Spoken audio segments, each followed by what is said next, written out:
We're good. Good evening. It is Tuesday, March the 16th. It is St. Patrick's Day Eve, 5:02 p.m. This is the regularly scheduled meeting of the Planning and Zoning Commission of Pitkin, Colorado. We have a quorum at 5:02 p.m. Present are Jasmine, Monty, Joe, Chelsea, and myself, Jeffrey. This meeting is called to order at 5:02 p.m.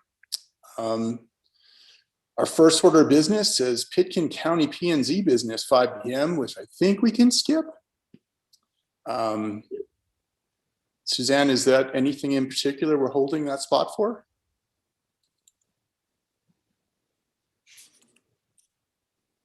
You're muted. I have to unmute, huh? Not that I'm aware of. Okay. Any commissioner comment unrelated to agricultural buildings or hemp?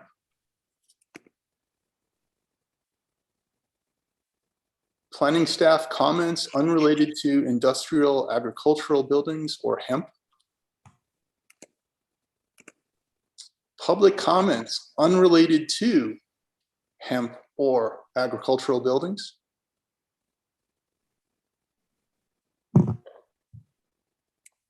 So our first land use action this evening is a land use code text amendment, which is for industrial hemp. And John Ely, thank you for joining us this evening. Thanks, Jeff. Thank you. The issue for consideration for the commission tonight regarding hemp is an issue that came up virtually as an instance of first impression last year. During the growing season, a site that had been registered for industrial hemp was being cultivated and stimulated quite a bit of interest because of the negative impacts that it threw off. The site is not the only site in Pitkin County. In fact, there are two other sites in Pitkin County, but this new site was a little bit different than the others in that it was on a smaller parcel of land and it was very proximate to residential development. Whereas the other two sites that exist in Pitkin County, currently at least, are on larger properties and decidedly away from residential development. At any rate, there was quite a bit of concern expressed by a number of people that the activity was going on in an area that nobody anticipated it ever to be taking place. So the county has been actively involved in this issue for quite some time, and it involved different actions taken in different fronts. So I guess as background, what I should let the commission know, although maybe some of you guys all know it already, what we're talking about in hemp or industrial hemp is cannabis sativa. It's the same plant that everybody refers to commonly as marijuana. It is a varietal of the same plant as the varietal known as marijuana. The distinctive difference is that it has less of the psychoactive compound THC. So under state law and federal law, if the varietal of cannabis sativa being grown as no more than 0.3% by dry weight of THC, then it is classified or considered as hemp. That amount of THC being something that has not been developed or cultivated out of the plant in its entirety, but that amount that at that level removes the psychoactive ability of the plant when consumed by people. So that is where that distinctive line has been drawn. Cannabis sativa grown for human consumption in the realm of retail marijuana or medical marijuana are often cultivated and developed in a way to maximize THC to achieve, the desired effect a little bit better with less plant material. Hemp goes the other direction. However, that distinction is about the only distinction between the two plants, because they are the same species. When you see them growing outside, they look identical. And some of the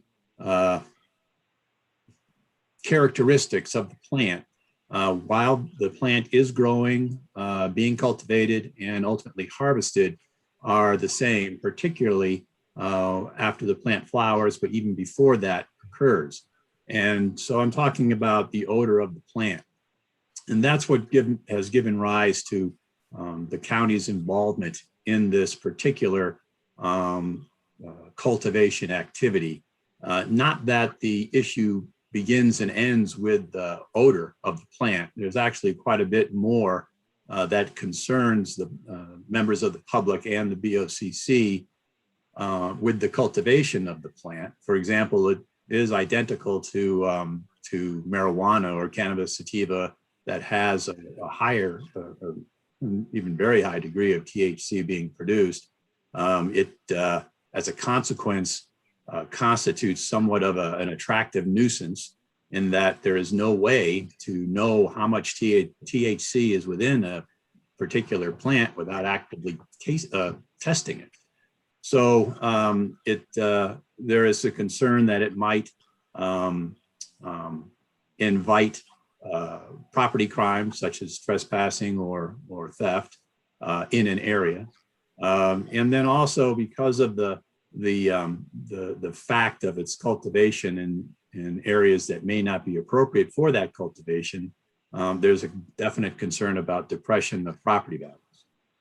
So I would say that the concerns of the citizens that have approached the BOCC individual commission members are quite real, and that's why the county has been involved in trying to address this. There have been no, and currently are no, regulations within the county code or any aspect of any county code dealing with hemp cultivation or hemp production, which of course is also in contrast to marijuana. The other aspect of marijuana and hemp that is remarkably different is that in the cultivation or the infusion of products with marijuana or THC, or the sale of marijuana, either retail or medical, that all of those processes involve a licensing procedure. In fact, it's a dual licensing procedure, in that you need to have a state license and you need to have a local jurisdictional license. And if you don't have both, or at least some sort of expression from the local jurisdiction of permission, if not a direct license like we do here in Pitkin, then you cannot engage in that activity. The difference there between marijuana and hemp is that hemp is regulated only through the state. There is no local participation. So if someone wants to cultivate hemp, all they need to do is contact the state through the administering agency, which is the Colorado Department of Agriculture. They apply for a registration, not a license, but it's simply a registration to cultivate the product or the crop. The registration application is handled in Denver and then issued out of Denver. And quite frankly, there's really no availability for the state staff to visit properties that are subject to an application for cultivation. There's no real ability for the state staff to visit with adjoining property owners or citizens who might be impacted, or even the local jurisdictions. And so you have a decision that's being made concerning the cultivation of this particular crop in an area quite divorced from local jurisdictions. And of course, our county is what we're concerned with here today. So that distinction really does set up the problem.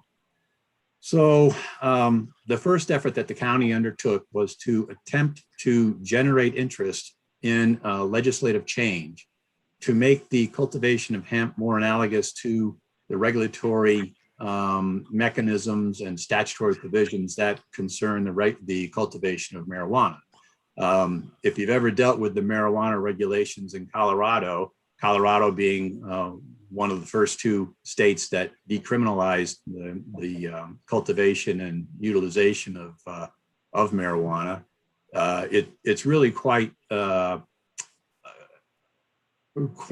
well enacted statutory scheme after the constitutional amendments were adopted by the electorate. It's pretty well thought out. It's very well constructed, and it works quite well for individual communities, those that don't want to see it, those that do, how they want to see it, that activity conducted, and the different locations that might be available for it. And so the natural, I think, consequence of Pitkin, and Pitkin was not alone. We've been engaged with a half dozen or so other counties in trying to advance these particular causes, trying to get a legislative effort going last year. But in spite of all of that, we could not get any purchase with the legislature to consider any changes for the requirements for cultivation. So without that, we then look to try to establish a legislative, or not a legislative change, but an administrative change. So the registration system is administered through the CDA, the Colorado Department of Agriculture.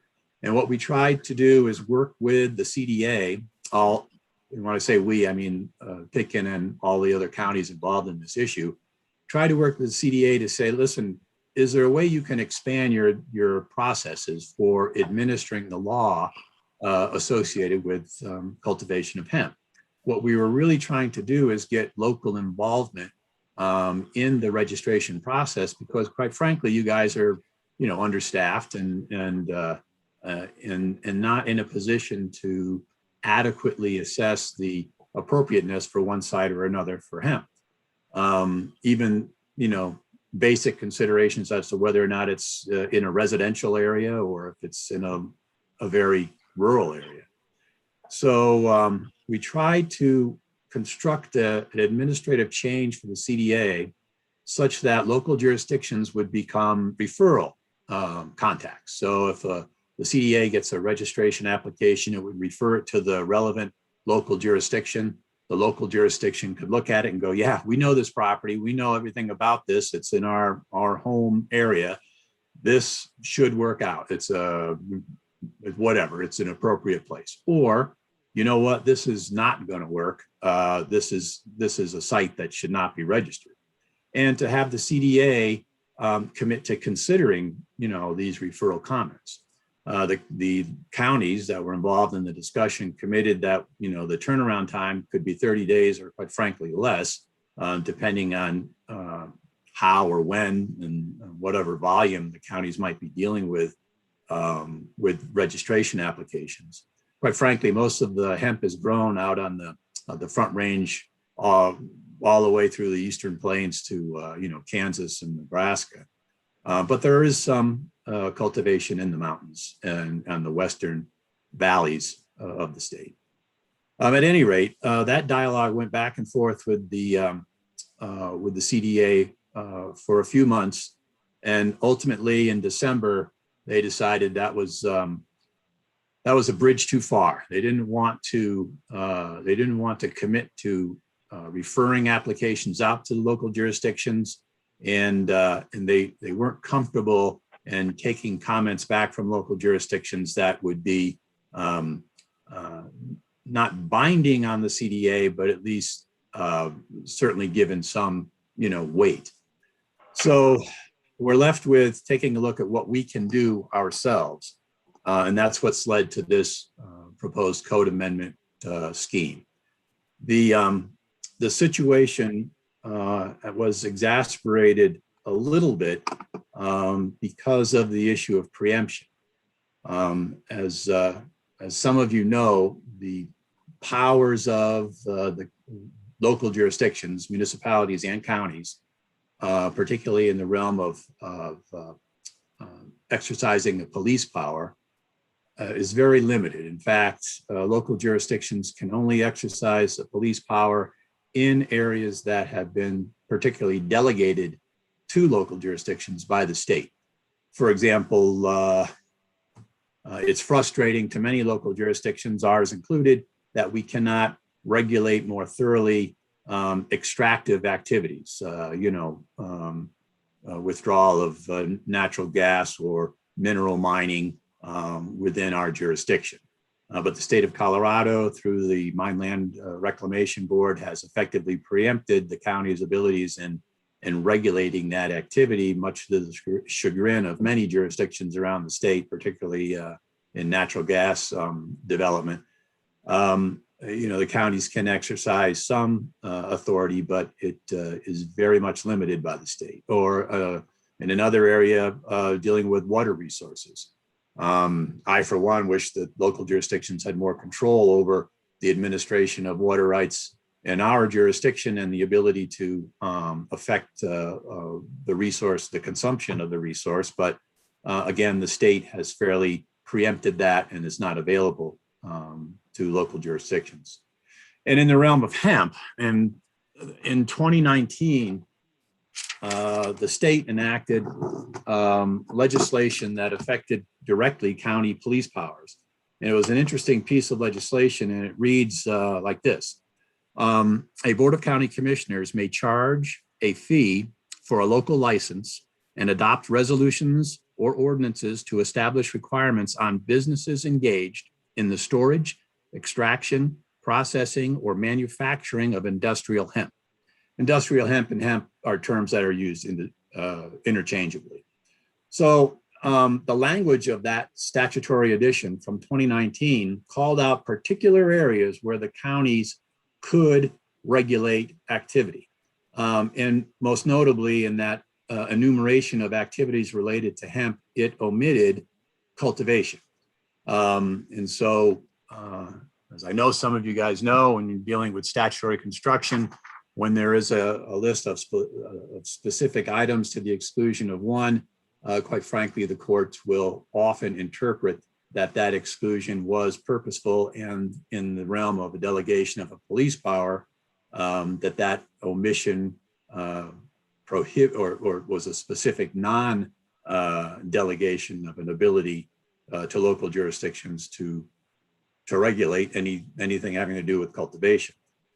So one of the things that we talked about with the CDA during the course of all of this process last year, leading up until actually the beginning of February this year, was to try to get them to do something. If they couldn't do an administrative change to create a referral process of sorts to local jurisdictions, do something with their process that would at least advise what's for a potential cultivator, what's going on. I mean, it doesn't do anybody any good to lead somebody who wants to engage in the business of cultivating hemp into a position of just having conflict.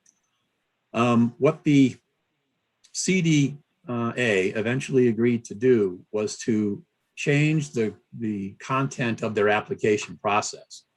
And in part, what they require is an initialized statement from the applicant that they have consulted local regulation and determined that there is no legal impediment to utilizing a particular site for cultivation.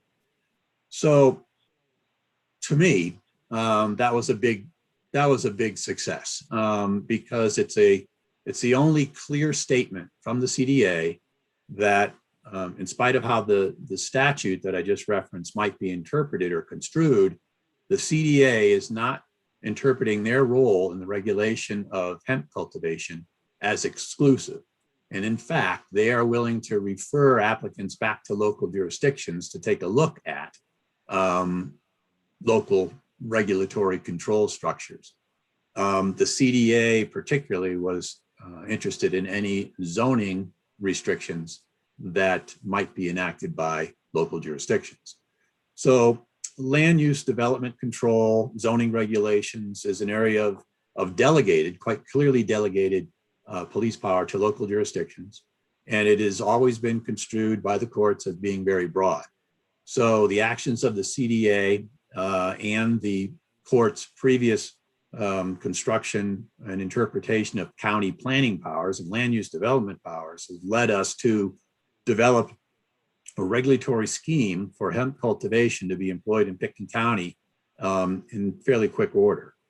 So the process that's laid out in the form of code amendments for you guys to consider is basically identifying hemp cultivation as something that we are concerned with and regulate, and that it is going to be regulated through a special review process, consistent with other special review processes within the county land use code.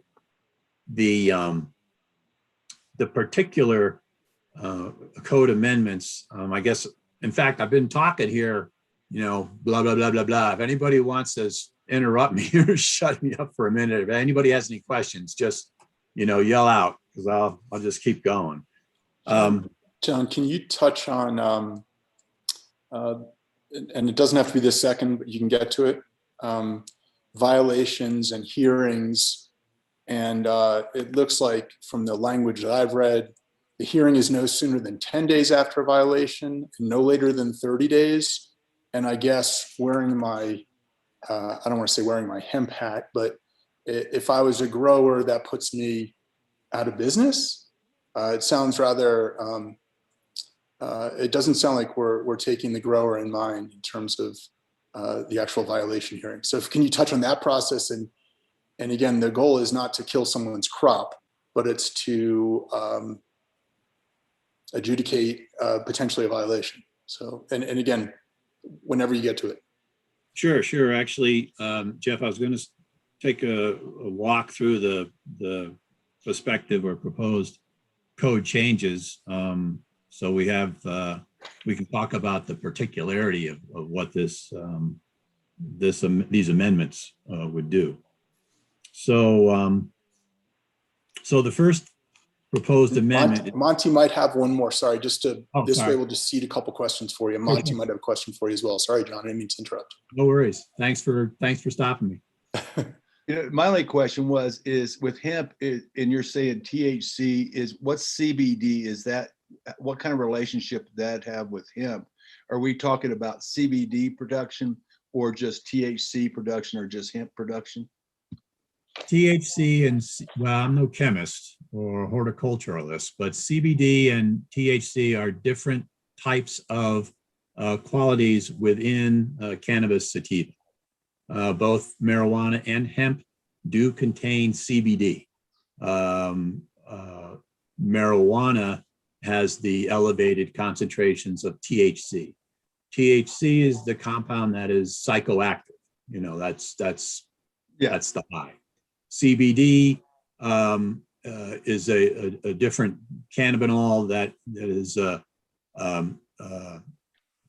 an oil-based substance that has many different qualities, and you can use it medicinally if you refine it. I think that when you think of, or at least when I think of hemp cultivation, you think about using it for other industrial type uses, like it can be used in the production of paper, or you can use it in cordage or fiber for textiles, things like that. But to do that, you're talking about cultivating a decent amount of acreage.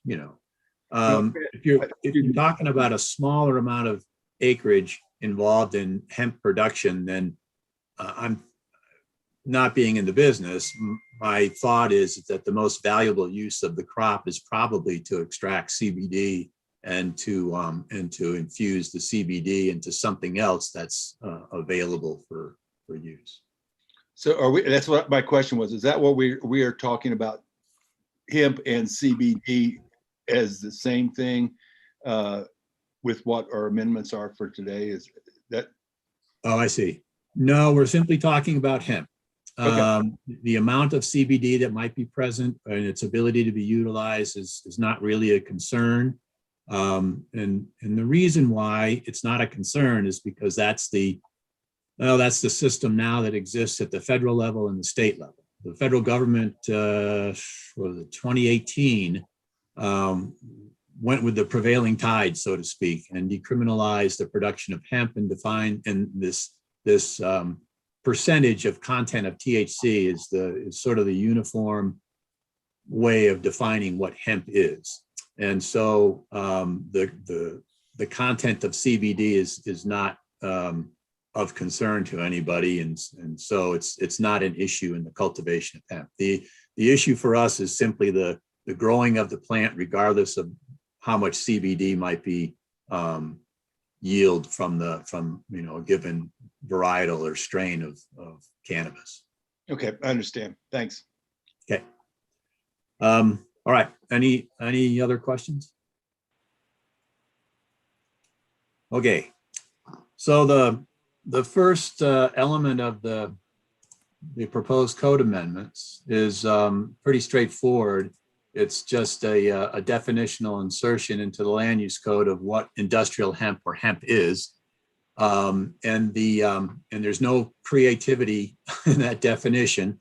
It follows the Colorado state statutory definition, which is adhered to by most jurisdictions in the federal government dealing with hemp and marijuana and that distinction.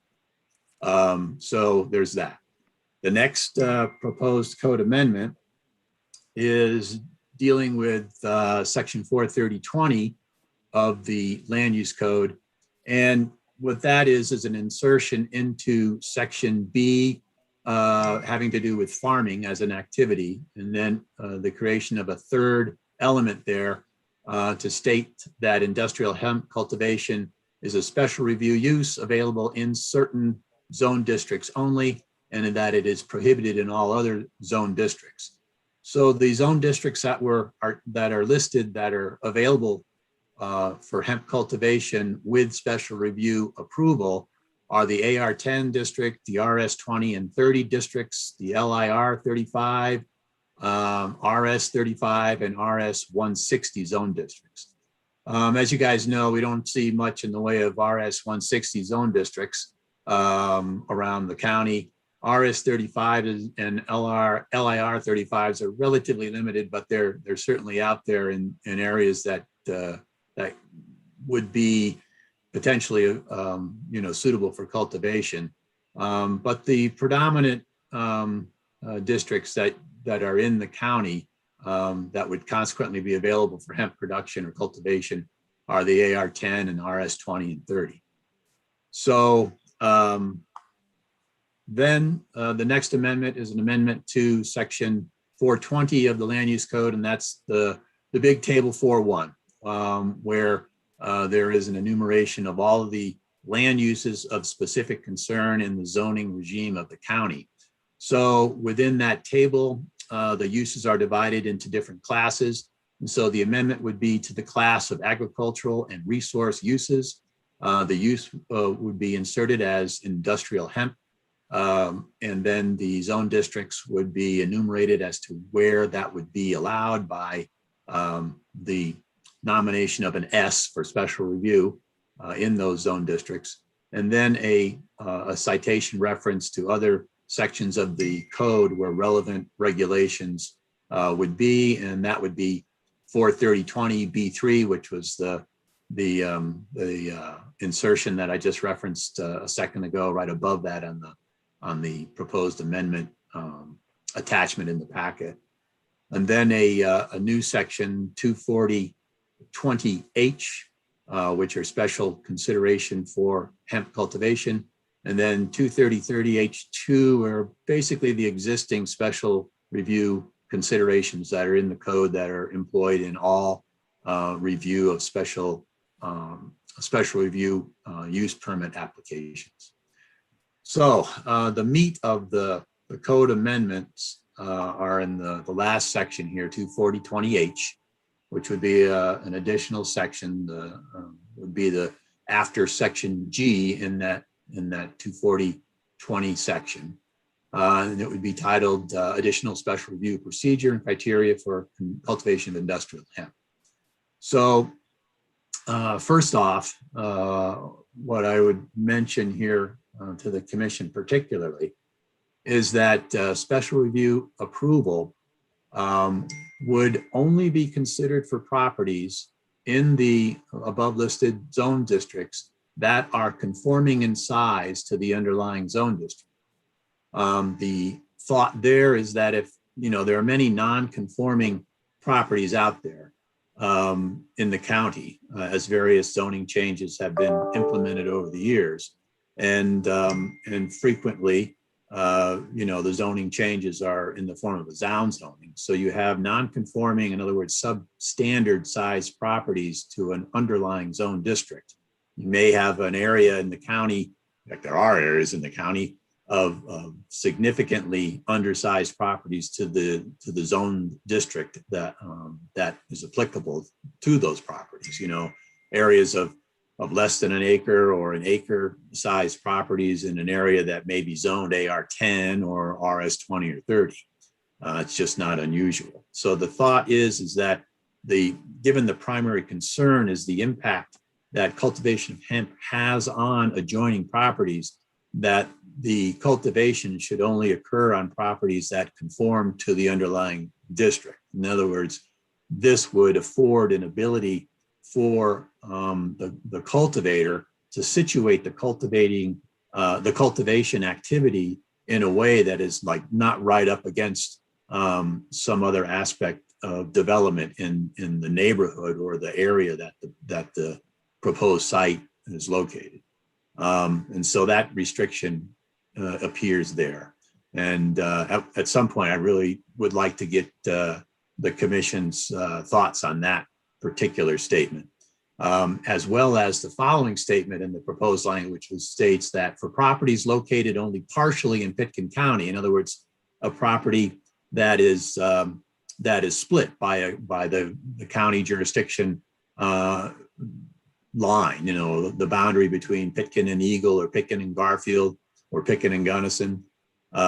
Typically, a lot of times that line is not particularly definite, and it exists by virtue of a negotiated solution between the two counties' assessors' offices when they try to figure out what are we going to assess and what are we going to tax, rather than trying to survey a line many miles through separating the counties. And that's just a reality of the world that we live in. That's how it's done. And so the thought there is, and quite frankly, and this has not been addressed in any other place in the land use code, and we deal with properties that are bisected by county jurisdictional lines a lot. Typically, though, the development activity or the land use activity is residential construction. And so typically, if there is a property in Pitkin that is bisected with a jurisdictional line, and say residential development occurs in Eagle County, that's it. Pitkin County is not going to afford you the ability to build another house just because you have a portion of your property within Pitkin County. We do not recognize, and nor does the law require the county to recognize a jurisdictional line to be affecting a subdivision. And the opposite is true. If there was development in Pitkin County, quite often the other county, depending on what their regulations are, will not recognize mirror development. In other words, residential development in both Pitkin and then now in Eagle County, say, or Garfield County to occur. The issue has never really come, to a contest because it's in the realm of residential development or other physical improvements. It's really not a consequence, and property owners have never really pushed that as trying to establish the jurisdictional line being a subdivision of property. But the issue is different when you get to agricultural activity, quite frankly, because what may be permitted in one jurisdiction might be prohibited in the adjoining jurisdiction. And the recognition that we can only control land that is within our jurisdiction, and that even though there is not a right to say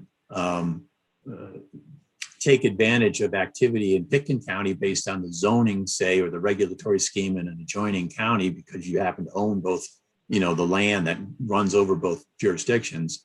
In this realm of agricultural activity, you really are looking at what the impact might be in our jurisdiction. That's the only thing we can do. We can only concern ourselves with our jurisdiction. So the idea here is that if the property is bisected in a way that the portion of land in Pitkin County is relatively small and it does not conform to the underlying zone district in Pitkin County, then the activity should not be permitted through special review. So those two aspects of the special review process, those two limitations, I'd love to get the commission's thoughts on that. They are different. Those particular statements are not found in the land use code, and to my knowledge, in any other type of special review process. And so they're articulated for the first time in this proposed language. So moving on from there, the language as far as the administration of the special review permit mirrors other aspects of the land use code that are in effect already. For example, the term of the permit, the fact that a permit might be issued for a limited period of time, say 1 year only, or 3 years, or some whatever is deemed to be appropriate, and whatever that permit term is would require the applicant to come back again at the expiration or before the expiration of that term. There is a requirement for an annual report if that's deemed to be appropriate based on the property, and that report would, along with disclosing aspects of the operation, the cultivation and the harvest and the yield and so forth like that of a crop, would also reveal what the state Department of Ag has produced and by way of testing. The distinctive quality between hemp, as we're talking about, and marijuana is the quantity of THC. And to make sure that the crop that is grown is legitimately hemp, the state will require a testing of various parts of the plant from various parts of the field to try to determine if there's any, deviation from what is the registered activity or the permitted activity, which is cultivation of hemp, and not every other row being marijuana or something like that. Hey, John, can I jump in with a question about that?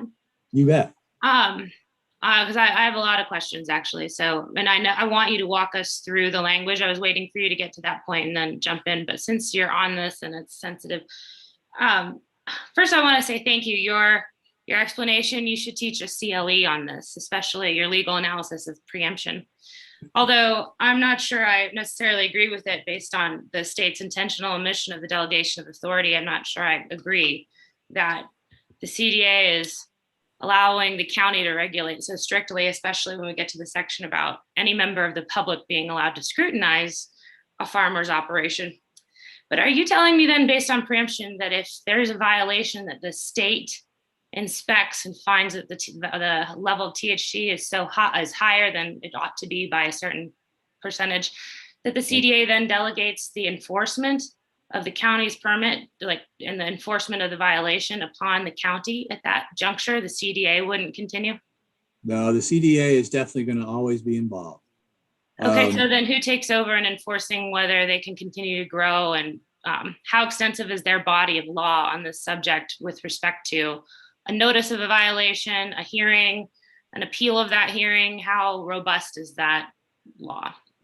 I don't know how robust the CDA handles violations, quite frankly, and I know that they are so limited in their ability in just handling the registration process. I don't know how extensive their testing process is. So I don't know if they hit every site every year or portions of every site or how that is. But so I can tell you, I'm sorry. I said, so in lieu of the CDA testing annually or semi-annually, you're not sure how often they test, will the county be testing?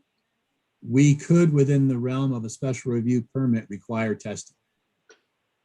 That's for sure. And it's just not specified how often or how frequently. And we don't know what the CDA requires at this time. The CDA requires the plants and the site grown within any site while they're growing and after harvest to be made available for testing until the plants are processed for use. They start to get cut up or they're sold or something like that. But while they're still under the control of the cultivator, at any point in time, they have to be available for testing. Okay, thank you. Well, what I can tell you about the CDA though is for example, in marijuana at the state level is controlled through the Division of Revenue for the state of Colorado. So that's, interesting. For hemp, it's controlled by the Department of Agriculture. So the orientation of the CDA is to promote, facilitate, and assist cultivators of anything. And they look at hemp as just another crop, quite frankly.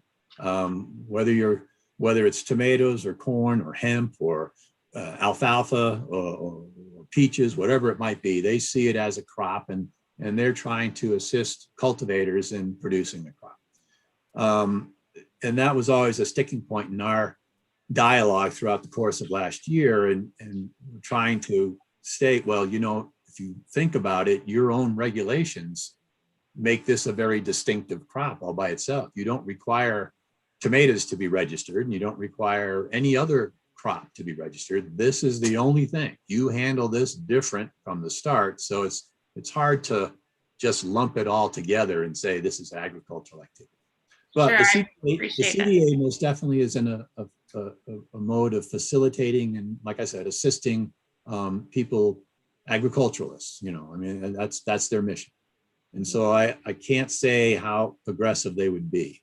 But if there was, say, a violation of the percentage of THC being produced in a crop of hemp, the state could intervene, and they can do many different things, including removal of the crop. Although it's hard to see them doing that, but that they could do it. Now, the state. I'm curious who controls though. Like if the county wanted to shut them down and the state was, doing a 1-year review process of their permit, would the county have to wait to have their hearing on the same subject? No. Whose decision controls? Well, what we're trying to do is backdoor a dual system, just like marijuana. We're trying to create, and I think this will create a dual system of regulation. So the state has its process, and a violation of which would or could precipitate an action by the state. The county then has its process that's rooted in land use regulation. And if there's a violation of the terms of the special use permit, then the county can act to enforce. And the county can, quite frankly, just like any other special review permit, we can revoke the permit, and then the activity has to cease. Now, whether or not we would ever act that strongly remains to be seen, but what we're trying to accomplish here is simply to require a permit review process prior to cultivation. And hopefully the way the CDA, at least the CDA, as opposed to a reviewing court, hasn't been analyzed by a judge anywhere to my knowledge, but at least in the mind of the CDA, they're giving credence to local regulation, at least based on in what has been delegated to local jurisdictions in the form of land use power or land use authority. On that subject, is there another county that you modeled this language off of for the proposed code amendment? Like, is there some other county with the same copy and paste language? Not really. Although I've talked and communicated with Eagle a bit, and they're wrestling with the same limitations and the same dilemmas, and they're looking at the same types of solution. I'm trying not to reinvent the wheel too much, and so to incorporate a system of control within the framework of the land use code that we've got already. And the thing that lends itself the easiest is a special review process. So that's kind of how we got where we are. Thank you. Okie doke.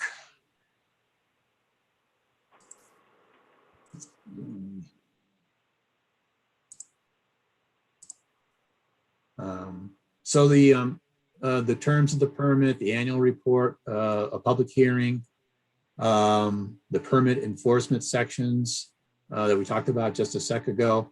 These are, quite frankly, already existing in the land use code, and in particular to mineral extraction, mining activity, as that's defined in our land use code. So these provisions are being essentially applied to hemp production. So it allows for an annual hearing by the board to be determined by the BOCC based upon the parameters. You know, if the permit application comes in for a property that, you know, it might work, you've got a cultivator who wants to work with the, you know, surrounding property owners, everything looks pretty good, but the property has some constraints. So, yeah, well, let's tell you what, we'll give you a permit for a year, you know, that type of a scenario.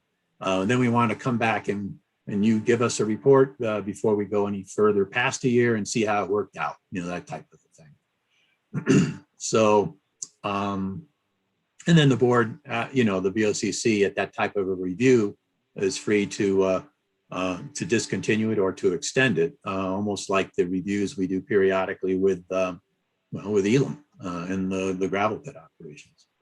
The permit enforcement provisions are the same as exist now for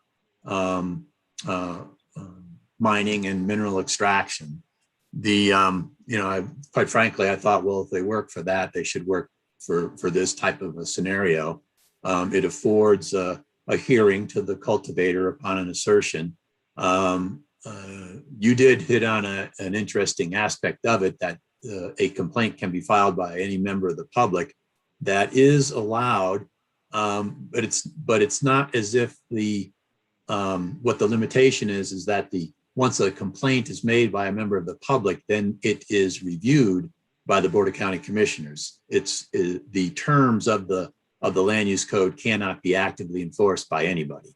That way we can ensure consistency of enforcement and you know, some sort of you know, well, an inherent fairness in the process, basically, is what I'm trying to describe. So there is that type of a provision in the proposed language. So beyond that, there are application requirements which involve proof of ownership. If the cultivator doesn't own the land, then, you know, a proof of permission from the titled owner. The disclosure of individuals with an ownership interest in the property, a site plan of the property to be cultivated. In other words, what area of the property is to be cultivated, and, you know, how is that situated in the property. The number of employees and their identification information, the anticipated number of vehicle trips per day during cultivation operations, and then at the end of the year during harvest, a demonstration of adequate water for the cultivation of hemp. Cultivation of hemp doesn't have the same restrictions as marijuana. Marijuana, for example, you can't use a water resource that is managed through the federal government. In other words, a facility like Rudeye Reservoir, which is owned by the Bureau of Reclamation, you can't use water from Rudeye to cultivate marijuana. However, you know, with the federal government's action in 2018, that concern isn't there. But we still want to make sure that there's enough water to irrigate the crop and not you know, grow thistles instead. A description of disposal of any wastewater that might be generated. Not sure if that is a concern or not, but that's something to be explored in the course of the application review. And any waste hemp products, in other words, you know, slash, essentially, you know, the parts of the plant that aren't being captured for sale or for use in some other product. And then an open-ended statement at the end that staff or and the reviewing board could request additional information that's not particularly enumerated, just depending on the particularities of the site involved. Additional review criteria that would apply to hemp cultivation is the size of the facility or the real estate associated with the cultivation, any setbacks on the property that are applicable, the visibility of the cultivation site of the property from adjoining or proximate neighboring properties, the visibility of the cultivation area from public rights of way, the proximity to neighboring residential development or areas of potential residential development. If the same concerns I think would be present for both, whether or not, say, somebody has built a house on a piece of vacant land or whether a house already exists. The methods that are utilized for harvest and waste disposal, the physical characteristics of the property, and the degree to which the cultivation and harvesting of the crop may be detrimental to the community character in the immediate neighborhood of the site that's proposed for cultivation. Community character is an accepted term of art in land use, and it is defined usually no more than that, and it has been interpreted by the courts to be a term that can be interpreted as appropriate by the jurisdiction and the reviewing board in the case of a land use issue. So that's a quick walk through the code amendments. Like I said before, I'm particularly interested in the commission's thoughts on the idea of making sites conforming to the underlying zone district and the idea of how we deal with properties that are split by jurisdictional lines. Also interested in let me highlight a few other things that have come up since I wrote this draft. And I excluded cultivation through the special review process in the AR2 zone district and the rural and remote zone district.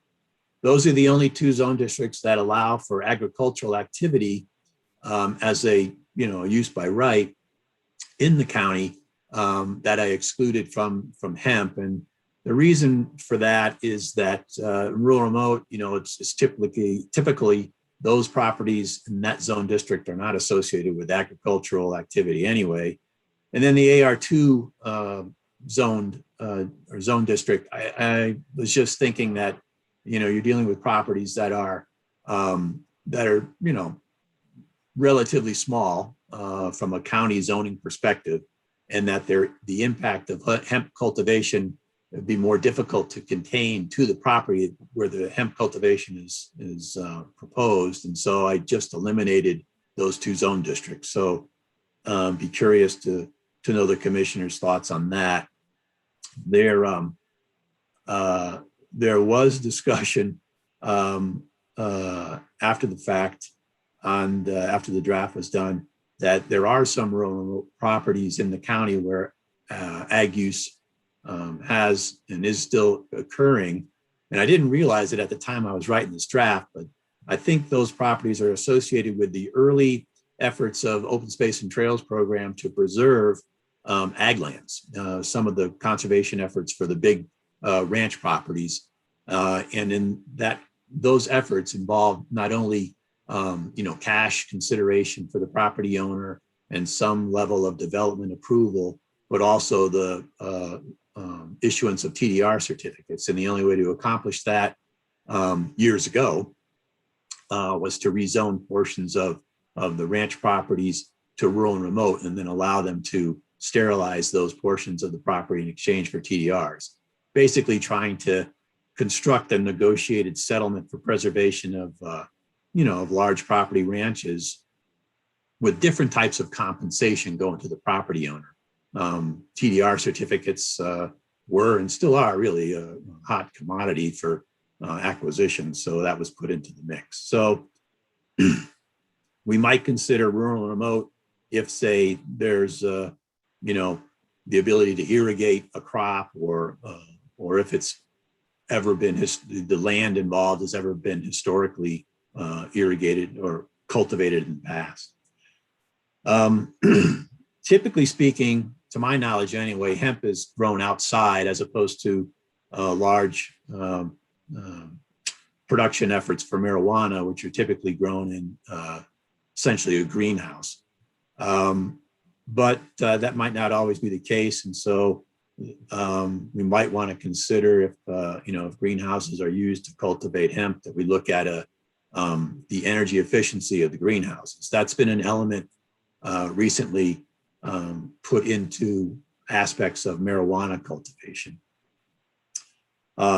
Let's see. There's a good suggestion, I thought, was to expand the site plan requirements to include not only the property itself that is being proposed for cultivation, but also the adjoining properties, and also a disclosure of the development that may be currently present on surrounding or adjoining properties. And I think that would be a good idea, because that certainly would be a helpful bit of information to have, when an application comes in. And then also, given the concerns of, the plant we're talking about, cannabis sativa, whether there's THC in it or not, a requirement to ask for what security measures might be considered or will be utilized by the cultivator, or whether the cultivator feels they're necessary based on the circumstances of the property. I think that's it. That was a lot of talking on my part.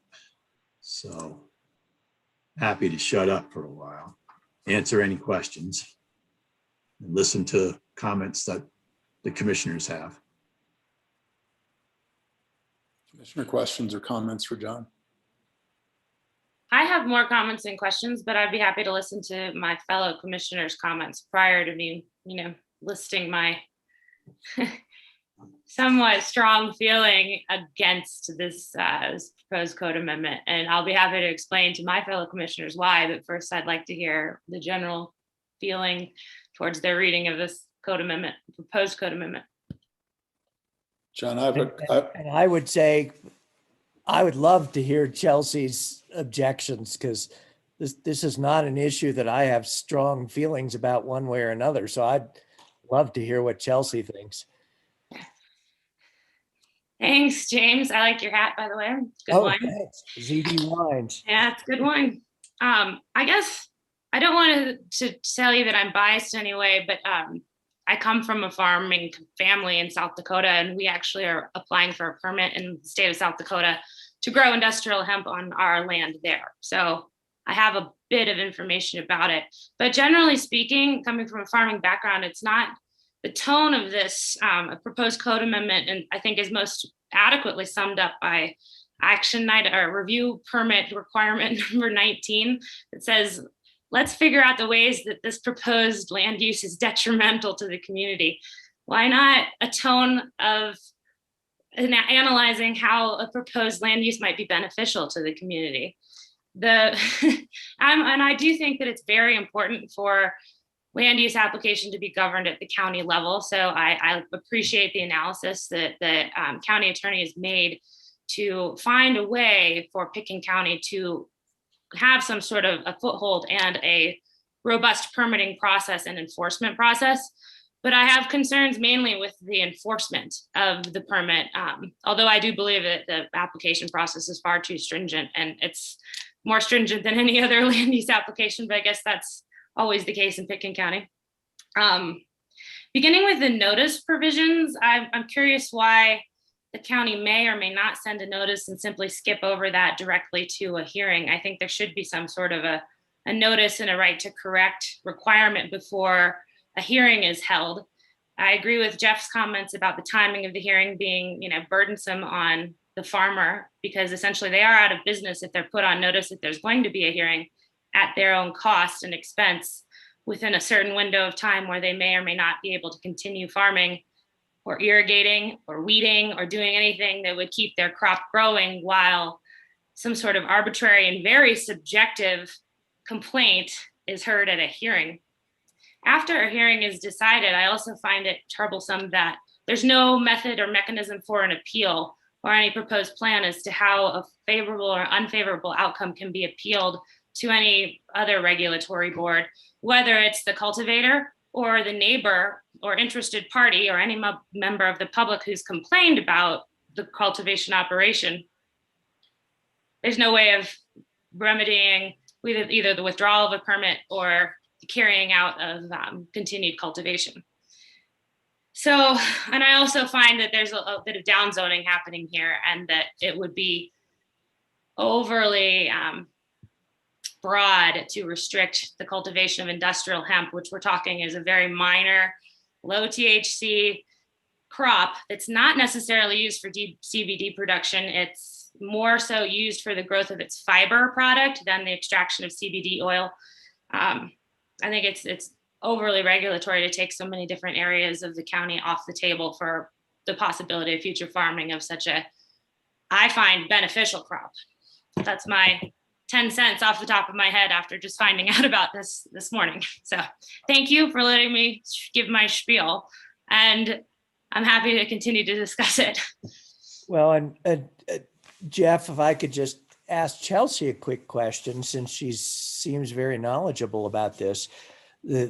Joe makes note in his memo that there are people who object to having this product cultivated next to their homes because they don't like the smell. It's offensive. And for that reason alone, I think that you should have some restrictions on where it can be used, and some ability for the neighbors to have some sort of input into that process. And just like you wouldn't want to have a hog farm next to your house.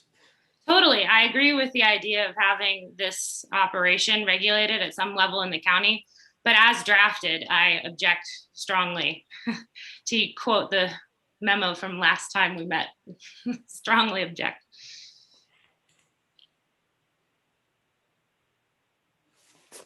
Any other commissioner comments or questions for John? I guess I'll take a shot at giving some comments. I guess what I see is that what the county's trying to do is not have this completely unregulated, and all people have to do is go to the state in order to get a permit, and they're up and running. So we have a number of, I think it fits, first of all, within the special review, definitely makes sense. I kind of had a different reaction in terms of the zone districts that it's allowed in terms of, going down to a minimum of a 10-acre lot. But given that it has a special review process, and some of the things that are reviewed are setbacks and so on, I think that, it's probably okay, in my view, to allow people to do it on a 10-acre lot. I don't have a great, opposition to requiring you to have a minimum lot size, because there's a lot of substandard lots in the AR10 zone district. And I think that it's handled fairly well in terms of properties are located in 2 counties to at least have enough land in Pitkin County to be able to do it, because I don't know what the other counties are doing. Maybe Garfield is not going to actually have any regulations, or Gunnison or whatever.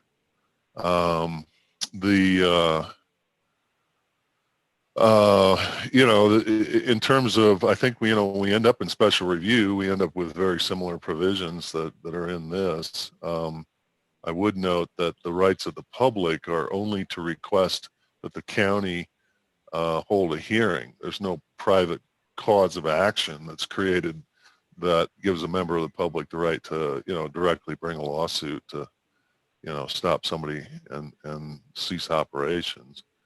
And the language on the order to cease operations is not mandatory. It says that county may require a cease of operations, So again, I think it's given at least the county some flexibility in terms of how egregious the violation may be. You know, for example, if it finds out, well, you know, we can't tell what you're growing over there, and it turns out you're not growing hemp, you're growing marijuana or cannabis that doesn't meet the federal 0.3%. But you know, maybe there's some tweaks that could be made to the language on you know, timing and so on,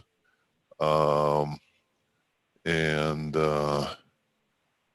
you know, try and address some of Chelsea's objections to it. But I think just, you know, opening it up to the state, who's not going to have any real ability to determine is this property an appropriate property for it to happen on or not, kind of warrants the county at least getting into some regulation. And you know, there's a lot of special review uses in the county code, and you know, it doesn't seem that it's any more onerous than the other special review requirements. So I'm not necessarily opposed to the proposal personally.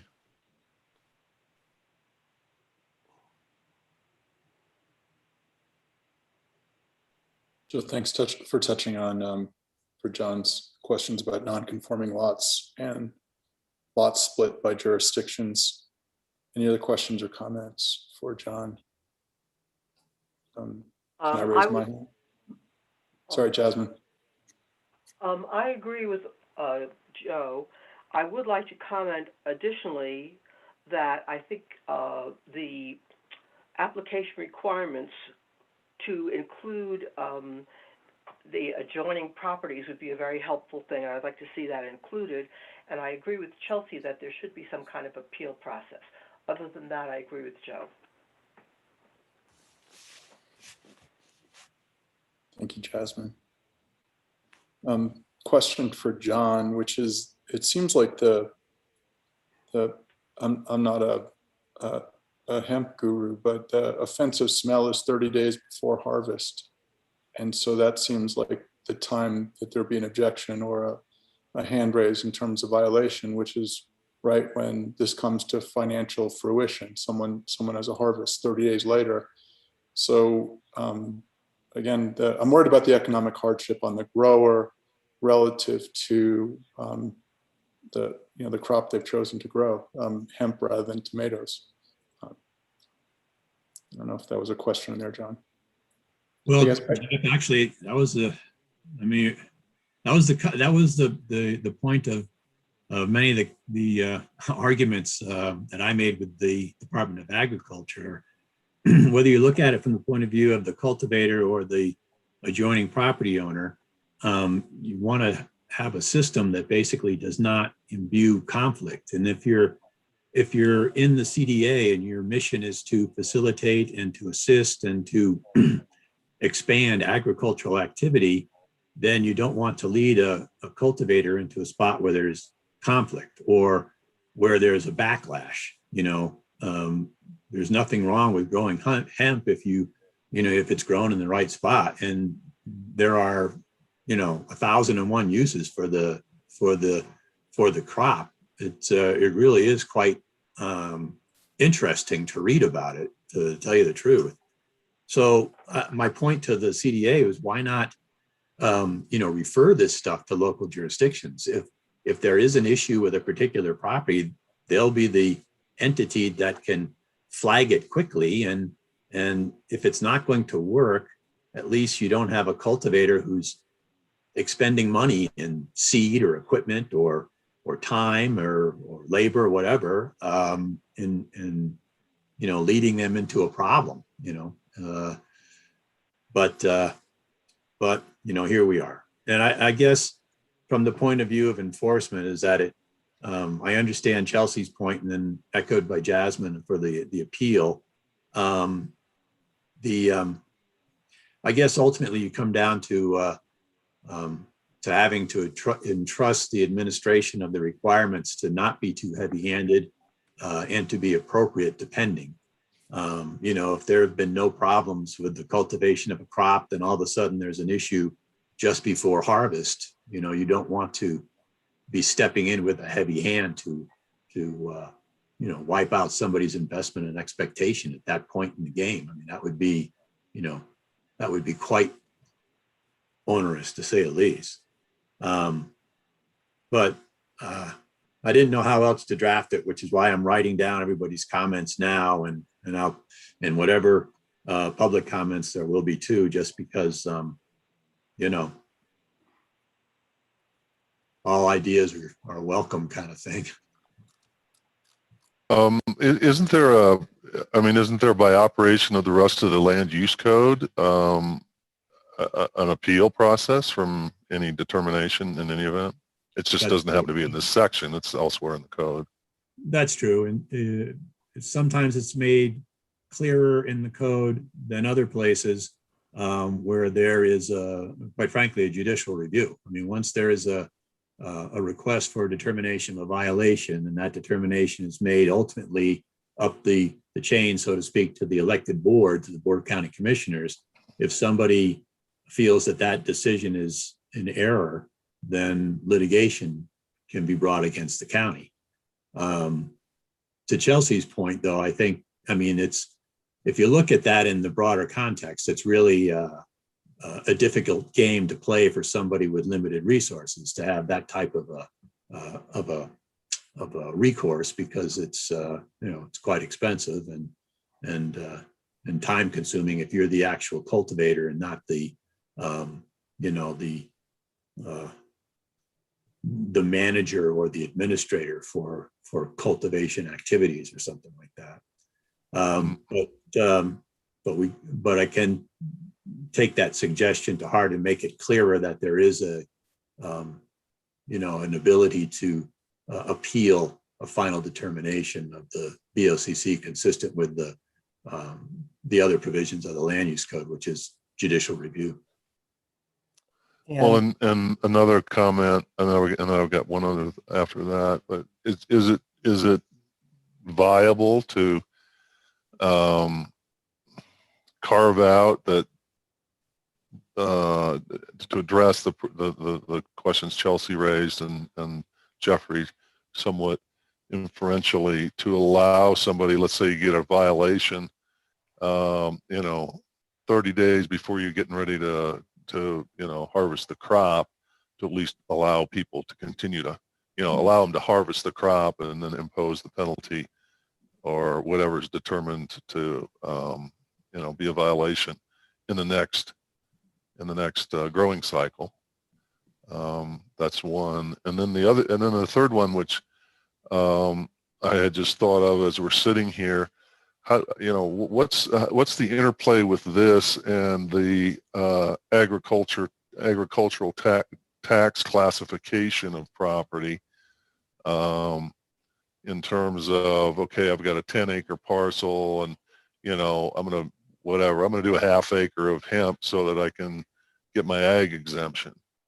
I don't know if there's been any discussion of how that works. I mean, you still have the state law that says that if, you know, the county, if they don't establish that the structure on the property is integral to the ag operation, then you can separate that and have a residential classification and up to 2 acres, I believe, and then the rest of the land is considered to be ag, or they have to establish that the structure is integral to the ag operation. So I just tossed that out there in terms of how this might impact the ag exemption. Well, the ag classification is based on actual use. So if you own property that's in a agriculturally zoned area or zone district, or a zone district that allows agricultural activity as a use by right, you don't necessarily get that agricultural classification and reduced tax bill. You actually have to use your property for agricultural activity. Hemp is definitely an agricultural activity, and under my understanding of state law, that would qualify for the ability of the property owner to appeal to the assessor for that classification based upon 2 years of actual use. But if the use was discontinued or something else, then that classification would go away. Of course, if the property was being used to produce any other type of agricultural product, the classification would be present as well. You know, it's not, the classification, in other words, is not related to hemp particularly, but hemp is certainly a classification of crop that could be used to get the agricultural classification for tax purposes. Monty or Joe, did you have one more before you wanted to pass it over to Monty? Go ahead, Joe. Yeah, go Monty? ahead. No, Joe can finish up.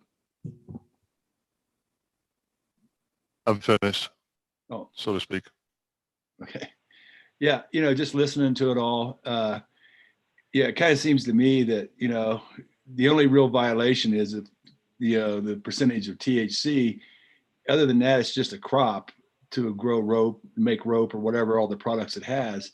And as far as being, offensive to people, the smell or something like that, I can't believe it's going to be that much outside. I mean, I remember when, the marijuana thing of basalt, I mean, that definitely that was so concentrated inside that definitely had a smell that everybody was objecting to. And I think they worked on that.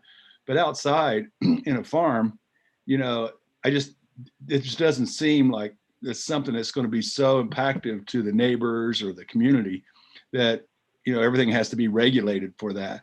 As far as they don't like seeing it or people trespass or they think it's marijuana and they go in, I mean, we just can't regulate everything, for what people might do and stuff. I think that, have an ability to have a local impact on what you do and a process for it, like special review, I think is definitely where it should be. But yeah, it should be pretty light until we see if we really have a problem.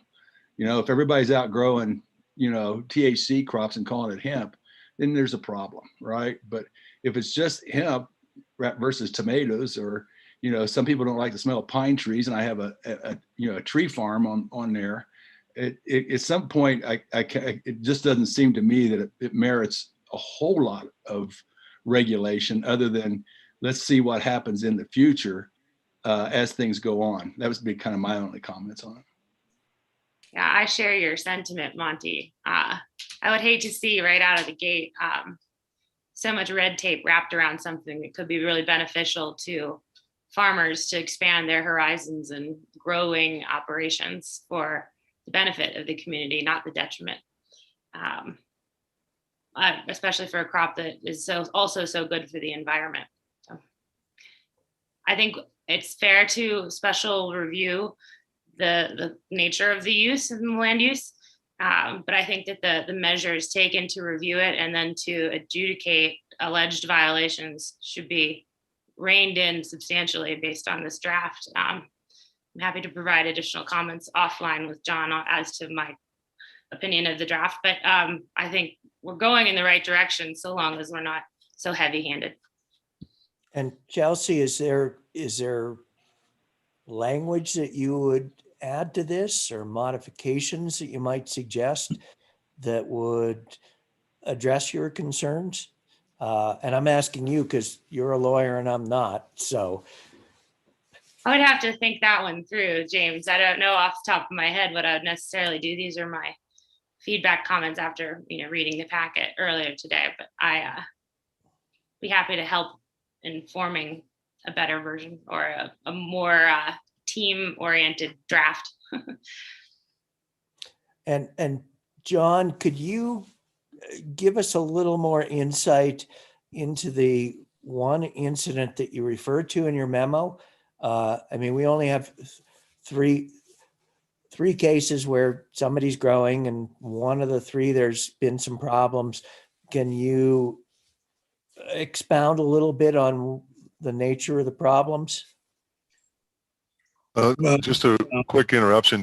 Did everybody get the email that Bonnie sent out earlier today with some comments from the neighbor that I think was the subject of that particular? Good Yep, I point. got I got it, but I- didn't read it yet. So I'm going to read it right now.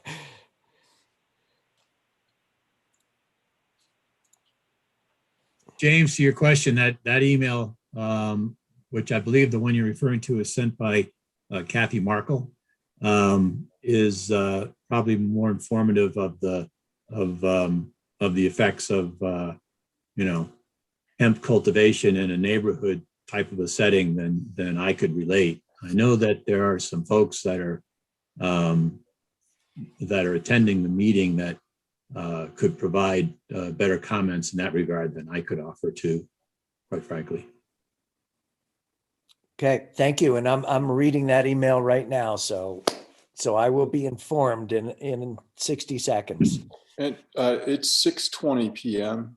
Any other questions for John? Or we are looking to take public comment this evening?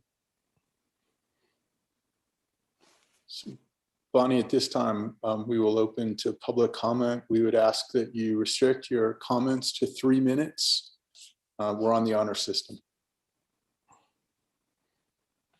Okay, first we're going to start with Miss Catherine Moss, please excuse me if I said your name wrong. Hi, Bonnie. Thank you. Welcome. Hello, commissioners, and hello, John. Can you hear me? Yes, Yep. ma'am. Yes. So my name is Catherine Moss. I'm the secretary of the Epicoccus and have been in that role for 4 years. I took over from Liz Newman. And I'm speaking tonight on behalf of the Epicoccus and the member input that we've received. Our Epicoccus master plan, as you know, the commissioners, P&Z has always been very gracious about referring to our master plan when looking at applications and potentially approving or denying applications in our caucus area. Our master plan was updated by Liz and some of the other members of the executive committee and our membership in late 2016 and was officially adapted by the Pitkin County in early 2017. So the hemp considerations did not, appear in time to be mentioned in our most recent update of our master plan. Our master plan, as you probably know, specifically prohibits marijuana cultivation while encouraging traditional agriculture and ranching in our Epicoccus area, which would include recent, efforts to expand vegetable production in the Epicoccus area, hay production, cattle ranching, small animal ranching on homesteads. And we are, as you know, the AR10 area. In the spring of 2020, when we realized that our master plan did not specifically address the cultivation of hemp, we issued a survey to our membership to ask, do you favor the cultivation of hemp in the Epicoccus area? Generally trying to discern whether people made a distinction between marijuana cultivation, which was clearly, not supported by our community, and whether this new hemp production would be supported by our neighborhood, our community. Over 73% of our respondents to the survey did not approve of hemp cultivation in the Epicoccus area. We provided this information to the county last spring and then, proceeded to see the cultivation go ahead under the state issued permit in a very visible, small location in the midst of a residential community on Emma Road. I live about half a mile down the road. So there was some effects, but periodically during the summer growing season of last summer, 2020, and into the fall harvesting season, there were noticeable effects, odors, strong odors, depending on the wind, rain, various weather factors, because of course, As you mentioned, it is outdoors. So it's not a very consistent effect, but it is strong at times. So we then, as the Epicoccus have discussed adapting our master plan to specifically include a reference regarding, future permit issuance. We would very much support a special review permit. I know that we are a community that's very focused on agriculture. We like the many of the effects of agriculture that, that they benefits, as Chelsea says, that provide to our community. We do think that it's a process that just should be looked at individually under a special review. So I would like to recommend that the commissioners do adapt some sort of special review process for these applications, including any that were in force last year. Catherine, Thank you. Thank you. I for your have comments. Velasquez on the line. Hi, can you hear me? Yes, ma'am. Hi, yeah, this is Cheryl Velasquez. I live at 512 Horseshoe Drive in Emma, and my husband and I bought this property a couple years ago. We love the community. We're on 2.5 acres, which is directly across the street from what's kind of referred to as the problematic hemp cultivation site. And I guess let me just start by saying that, when they started growing there, my husband and I, we were both very open-minded. I'm not, opposed to hemp cultivation. We're planning to grow something on we have like a small little meadow on the side of our property adjacent to it. That's why we moved here. We certainly support farming and all that entails. We're the parents of an 8-year-old child, and I can tell you that, I appreciate the commissioners who were asking questions about the effects that this had on the adjoining neighbors. As I said, we were really slow to pass judgment, but as time went on, it became, quite honestly, completely unbearable to live here during that, early stages of the crop through the harvest. So we're talking spring through late fall. We had to stay indoors. We couldn't open our windows, depending on where the wind blows. And, I think that there's a lot of misconception I've heard discussed here, like we're growing hemp for rope, who could possibly be offended by this. And, I think it's really unfortunate that there's not more, there isn't more people who pass through here during that time, because this particular crop was planted and grown by the operator for its flowering buds. So it's not something that you can categorize as hemp in an industrial nature. I mean, it was grown to be smoked, and there seems to be a lot of confusion about what that means. Somebody brought up the operation off of Highway 82 and how offensive that is. And just to give you a comparison, because I know what was going on with that very well at the time and all the efforts that the county put into regulating that. That was, I think, under 1,000 plants grown indoors that the county required a very expensive filtration system to regulate. So it didn't have these harmful impacts on the adjoining property owners.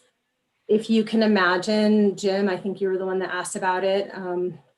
This was over 7,000 plants on 5 acres, right next door to us, to Kathy Markle. I mean, her bedroom window was maybe 10 feet from this.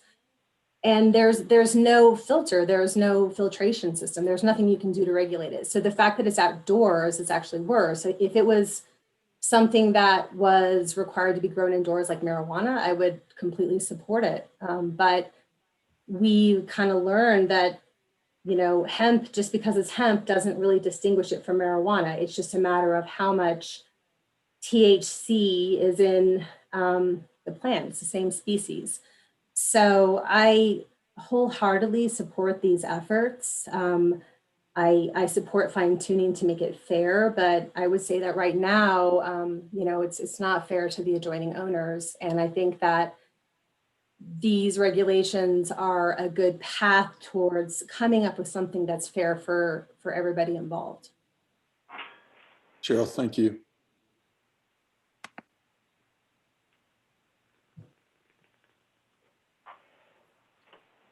Bonnie, I see Kathy Markle's hand if she's next. Can you hear me? Yes, Kathy. Oh, yes, Thank you ma'am. very much. And I'd like to thank Catherine Moss for her efforts to represent the Epicoccus. I think, first of all, to address some of the P&Z commissioners' questions or uncertainties about the effects of an outdoor cannabis grow. So yes, I'll clarify for you. The property is 5 acres in Pitkin County. It is 4.62 acres in Eagle County. Total property is therefore non-conforming under 10-acre parcel in the AR10 zone. The permit that was applied for in Eagle County, and I, overlooking the entire property and myself having 5 acres, I would estimate that there is 1 acre in production in Eagle County and between 1.5 and 2 acres in production in Pitkin County. So I think at the most there are 3.5 acres being cultivated currently. And yes, there are 7,000 plants. So I will tell you that yes,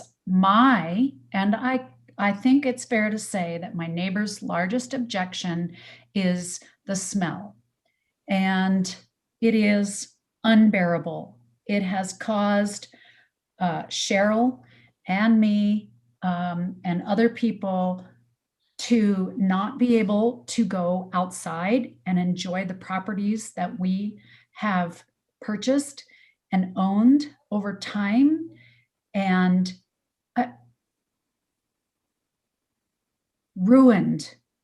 literally ruined my summer.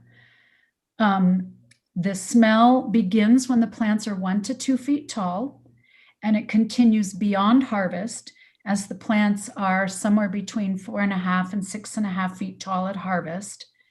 And even though they harvest the buds first, then they machete cut or mechanically cut the rest of the stalks. And the rest of the stalks were then stockpiled, and they're still there today on the property. And even after harvest, they smell awful. In addition to the smell, there are extremely negative health effects. The EPA and the Colorado Department of Health and many other scientific organizations have done studies showing that the volatile organic compounds that are emitted from the terpenes in growing cannabis plants mix with nitrogen oxides, particularly in sunlight-driven reactions, and they create ground level ozone. And they create very high levels of ground level ozone. There are statistics as to how much per plant, and you can multiply that times 7,000 plants. The side effects that have been noted by the EPA are, people who are most at risk from breathing air containing ground level ozone, people with asthma, children, older adults, and people who are active outdoors, especially outdoor workers.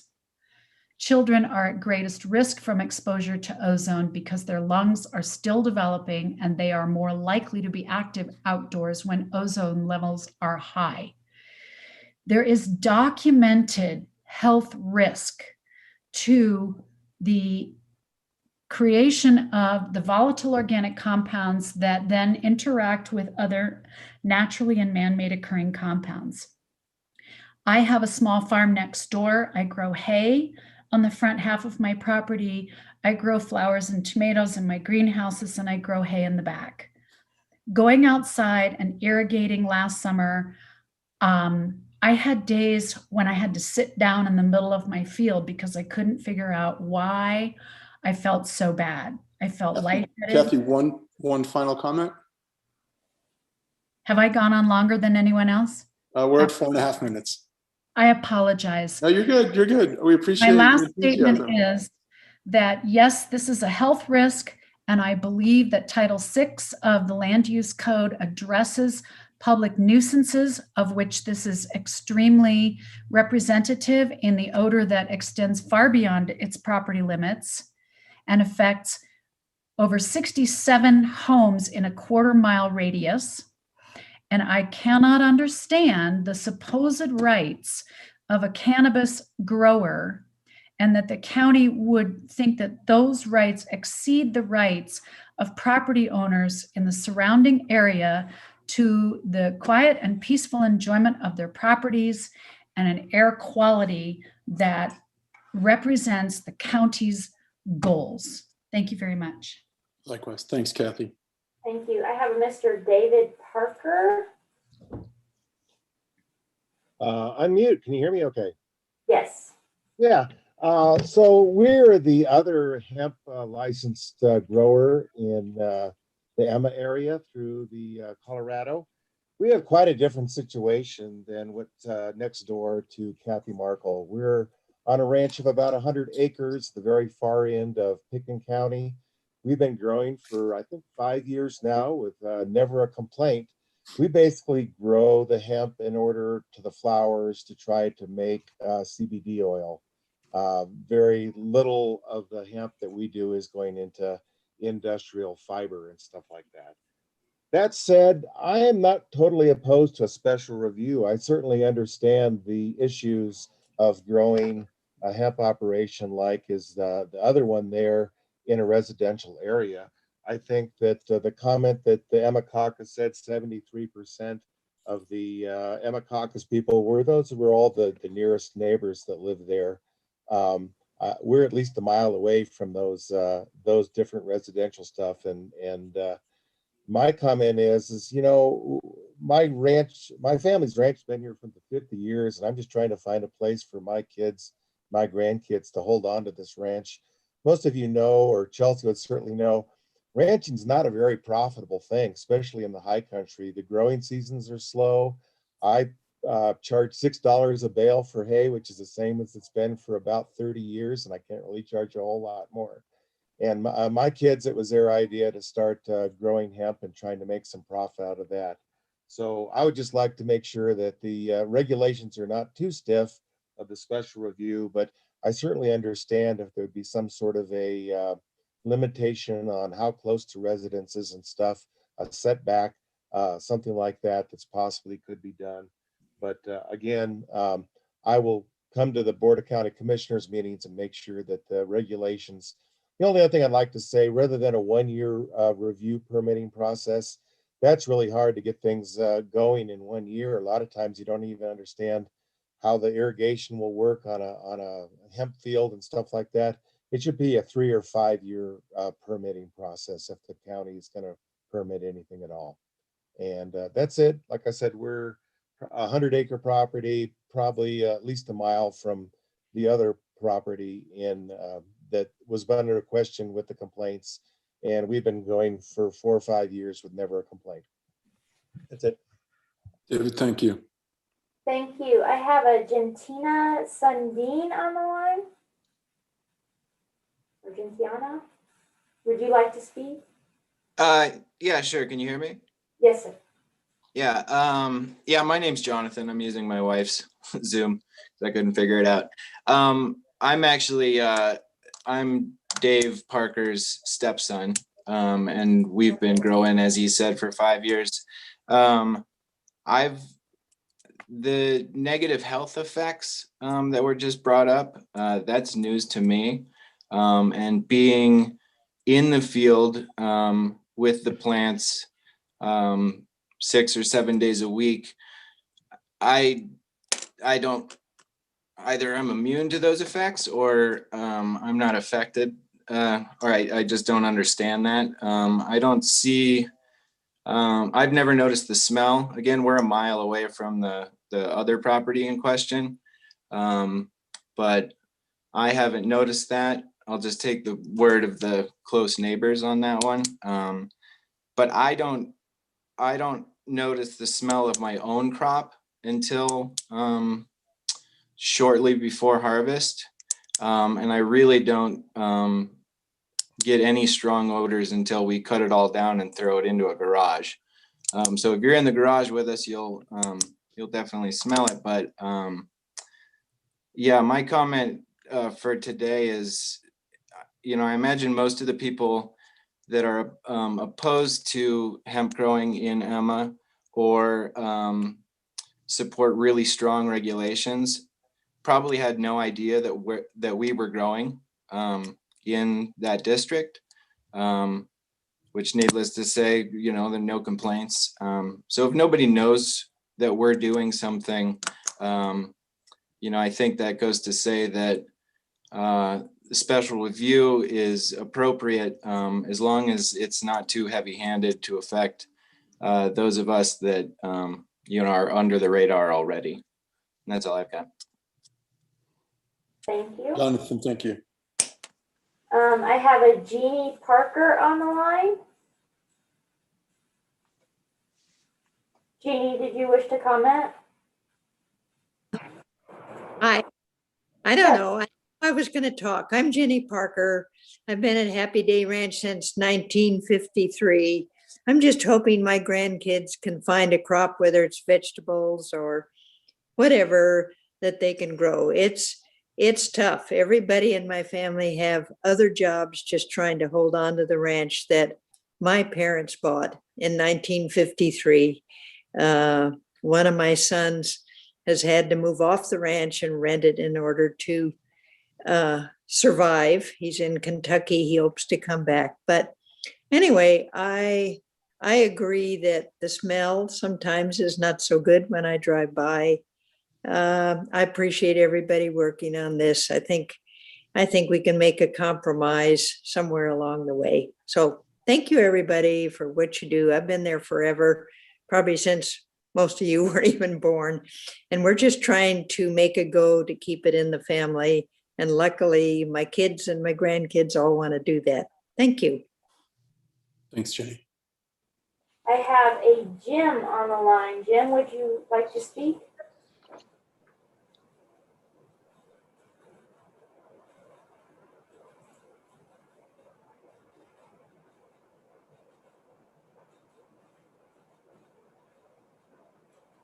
If Jim does not have any comments, I'm going to move on to Scott. No, thanks. Just observing. Okay, thank you. And that is everyone we have on the line, Jeff?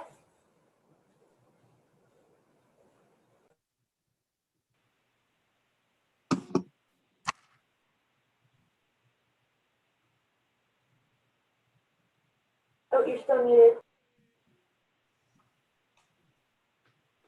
Thank you for the public for calling in. Thank you for the Parkers for 3 generations of farmers calling in. And John, did you want to comment or respond to any of the public feedback at this time?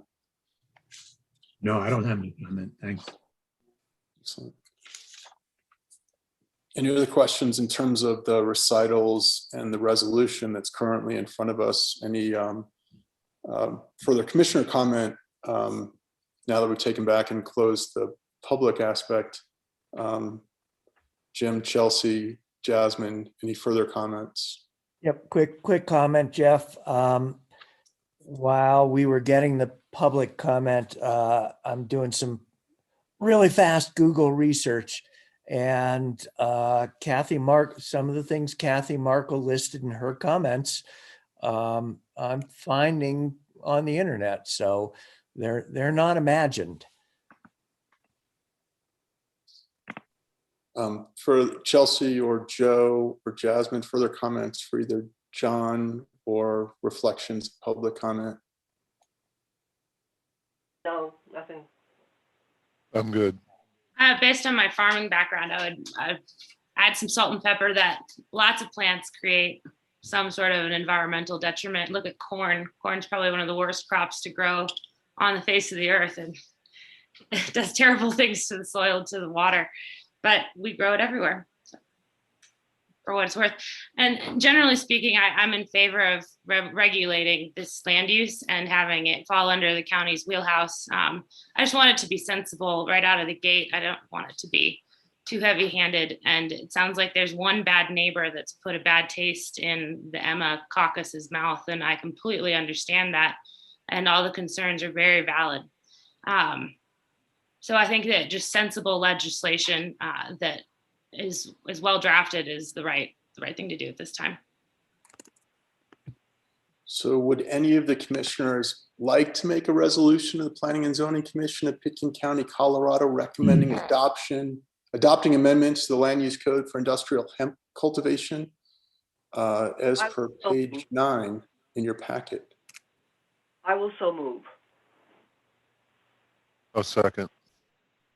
So any further questions or comments regarding the resolution that's currently on the table, which is a resolution of Pitkin County Planning and Zoning Commission recommending adoption of the amendments to land use code for industrial hemp cultivation? Jeff, I don't know what to suggest, but I do think we need stronger protections for the adjacent neighbors. So I'm hearing you're in support of the resolution as it currently stands, which would protect the neighbors as in Emma's described, given the special use review, et cetera.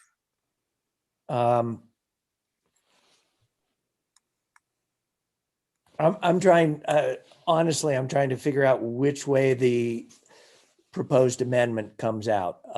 If we're all of the opinion that this resolution protects the neighbors and gives the neighbors recourse in the event that there's objectionable hemp farming that will be adjacent to their neighborhoods or is proposed or is existing, then I would support it.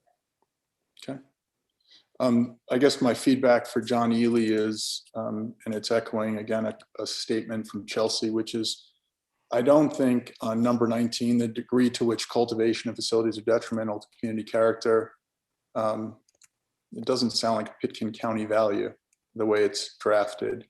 And I do remain concerned, similar to what we just heard from the Parker family, which around the economic viability of hemp production and potentially someone coming in again at that 30-day window. I want to protect the farmer here too, and I am concerned that just redrafting mining and mineral extraction to hemp, are we really protecting the farmer with that, again, that sort of 30-day window that's been described?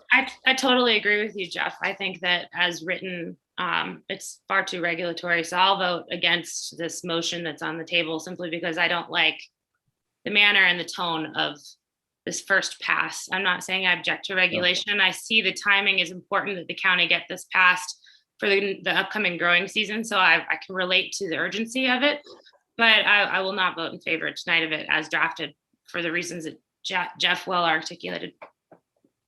Any further questions or comments of the resolution that we currently have on the table? Yeah, this is Monty. I kind of feel the same way with Chelsea, is that if this is so urgent, is there not do we not take it, table it for a session or two and let's see if we can draft this thing so it's, fair to everybody. I think that, having the county's eye on it's a good thing.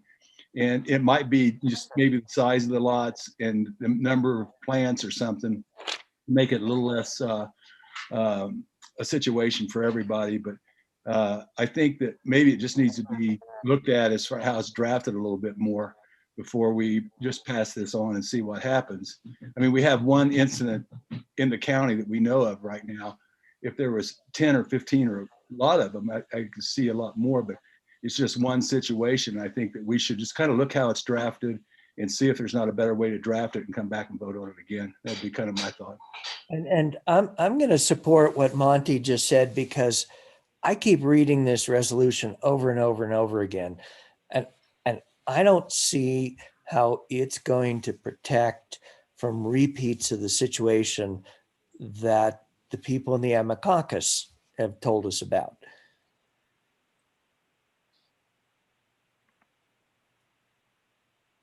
So John, I'm about to do a hand vote. Do you want to come back, or I feel like we played this game with the Aspen Skiing Company? Are you happy for us to take a vote at this point? No, I quite frankly, I think it's been a great discussion. And I'm definitely happy for you guys to take a vote on the motion. Yeah. Yeah, I think just again, a reflection over the last couple of years, and to your question, I think we've each addressed your question, but the conforming size in zone district seems to be an issue over and over again for what's coming in front of this body. And the last year, a lot of what we've worked with is overlapping, or two jurisdictions with their hand in the same problem, whether that's the Cozy Point or the EOTC or the fire department. A lot of what's gone in front of planning and zoning has usually been two authorities having jurisdiction. And so, I think this commission saying we applaud the local authority having jurisdiction, taking a more active role and protecting the neighbors. But we also, love the ag and the rural and remote and everything else that we're trying to protect. So have we gotten that balance right? And so at this point, John, thank you for your time. Chelsea, a yes or no on the motion? No. Jasmine? Yes. Monty? No. Joe? Yes. I got Chelsea. Jim? No. What did I miss? Got one more. Yourself. So I'm a no, which would be a 5-2. The resolution does fail. And John Neely, thank you for your time, and appreciate, again, all the work on this. And there's not too many days in life where you get to say Delta 9, Tetra, Hydro, Cannibal in a meeting. So, happy St. Patrick's Day to you, and thank you for your time. Thanks. Thanks to the commission. I like I said just now, I really do appreciate the dialogue and the discussion. It was great. Thank you very much. Likewise. Thanks for the presentation. Appreciate your time. Thanks, John. So Suzanne is going to, does anyone need 2 minutes before Suzanne's presentation? And is it okay with planning and zoning if we go shortly past 7 o'clock? Agricultural buildings should be a little quicker than an hour and 55 minutes. I'm good to keep going. Yeah, let's keep going. Awesome. Suzanne, you're up. Okay. I heard, So yeah, I'll be quick, and just then if you have questions, I can jump into that. But so since John was bringing forward a code amendment, I figured I would slip in a few easy ones that have been sort of sitting in our list for a while that we needed to address. And one is to eliminate all of the references in the land use code to the Agricultural Building Review Committee. The other is to eliminate the Parks, Recreation, Open Space Development Exaction. And again, just a quick explanation of both, and John is happily staying on the line if you have questions more about the exaction elimination. But for the ag buildings, when we created code amendments in 2011, I think, to provide exemptions for ag buildings, one of our issues over time was always that those of us in our office who are reviewing permits aren't agricultural people necessarily. And, we had the issue of the party barns and things like that showed up, and everybody wanted a barn to be a barn and actually serve an agricultural use. And so the idea came to create this committee that could help advise us. And really their authority was limited to, has a building been designed to accomplish an agricultural purpose? That included horse facilities and, other things, as well as, crop production, holding equipment, all of those kinds of things. Over time, we worked with the committee. Joanna worked with them most directly, brought things to them, and they always felt that their authority was so limited that anything could be designed to support the agricultural. It might not look what I think an ag building should look like, but that wasn't really in their purview. It was, how is it going to be used? And if it could work to hold your equipment or your horses or whatever it might be, they felt like they didn't have any ability to say no. So over time, we didn't feel like we were really accomplishing a whole lot. And we also always had a hard time. I don't think we ever had a full complement of members of the committee. And so even the committee members didn't necessarily think they were necessary to our process. So we went to the BOCC in 2019 to talk to them about it and see if they would support eliminating that committee from the code and that additional process that we were taking certain permits and reviews through. The board agreed with that. And so this is finally the code amendment to follow up on that, to remove that from the code. Even in 2019, I think when we met with the board, I don't think that committee had met at that point in a couple of years. So again, just something we thought was not serving the purpose that we thought it might help with. And so we wanted to eliminate it. You want me to stop there if anybody has questions on that one first? Keep rolling. Okay, keep rolling. Next one, Parks Recreation Open Space Exaction. The attorney's office helped draft the language that I put into the memo. So that sort of explained that this is a type of exaction fee. And essentially the issue we have come across with the exaction that has been in our code for a long time is having the logical basis for assessing that fee, that we don't have the study that supports the fee that we then charge. This is a fee that only is applied in a subdivision context. So it's not something we see very often because it's only when somebody creates new lots through county subdivision review. But there had been questions raised about that, and it was determined that we don't have that basis for the fee, and therefore it should be removed from the code. So that's the quick rundown.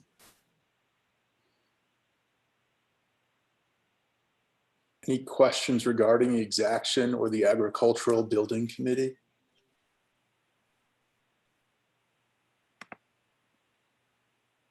All sounds logical to me. Works for me.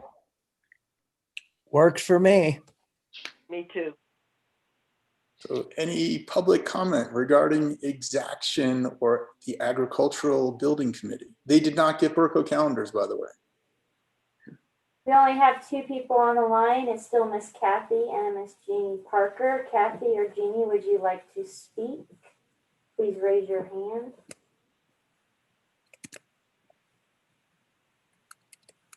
Kathy, you may. My apologies. I was raising my hand during the public comment session in the previous item. I have no. Okay, no worries. Thank you.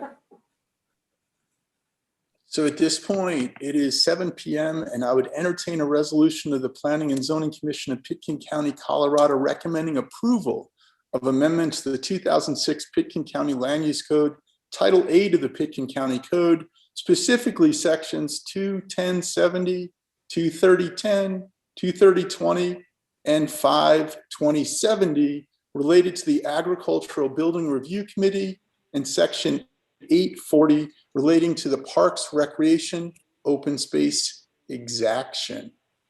I would make a proposal or a motion that we approve. I'm not going to repeat what Jeffrey just said so perfectly. So I will just say I recommend approval based on the recitation that Jeffrey just gave us. Do I have a second? Second.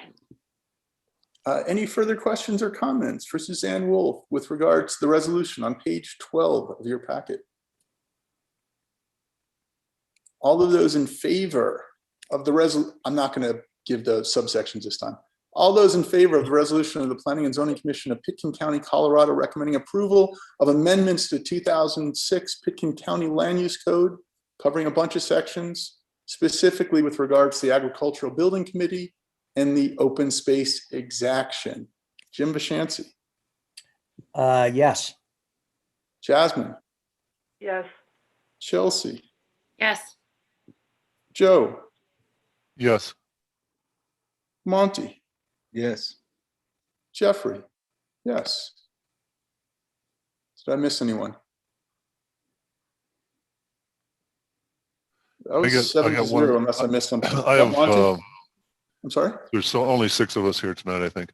But in any event, Monty. I just had a quick comment while we have John on the phone, in terms of that last action. So maybe I'm wrong on how this works, but even though P&Z may have voted no on something, it can go forward to the BOCC and they can decide to do what they want, regardless of, whatever we voted one way or the other, as opposed to tabling the matter, which would have, I believe, required it to come back to the P&Z. So just wanted to mention that in terms of how that action came down. Maybe I'm wrong, but I think that's the way it works. Can we do a different motion and vote to approve portions of the resolution and amend it before it goes to the commission? I think so. I mean, I think you can reconsider a motion. The people that are in favor of the motion can have it reconsidered. I don't know where our parliamentarian is, but maybe that's John. No, you can definitely do it. And if so, and I know it's hard to think about language on the fly, but even if you just express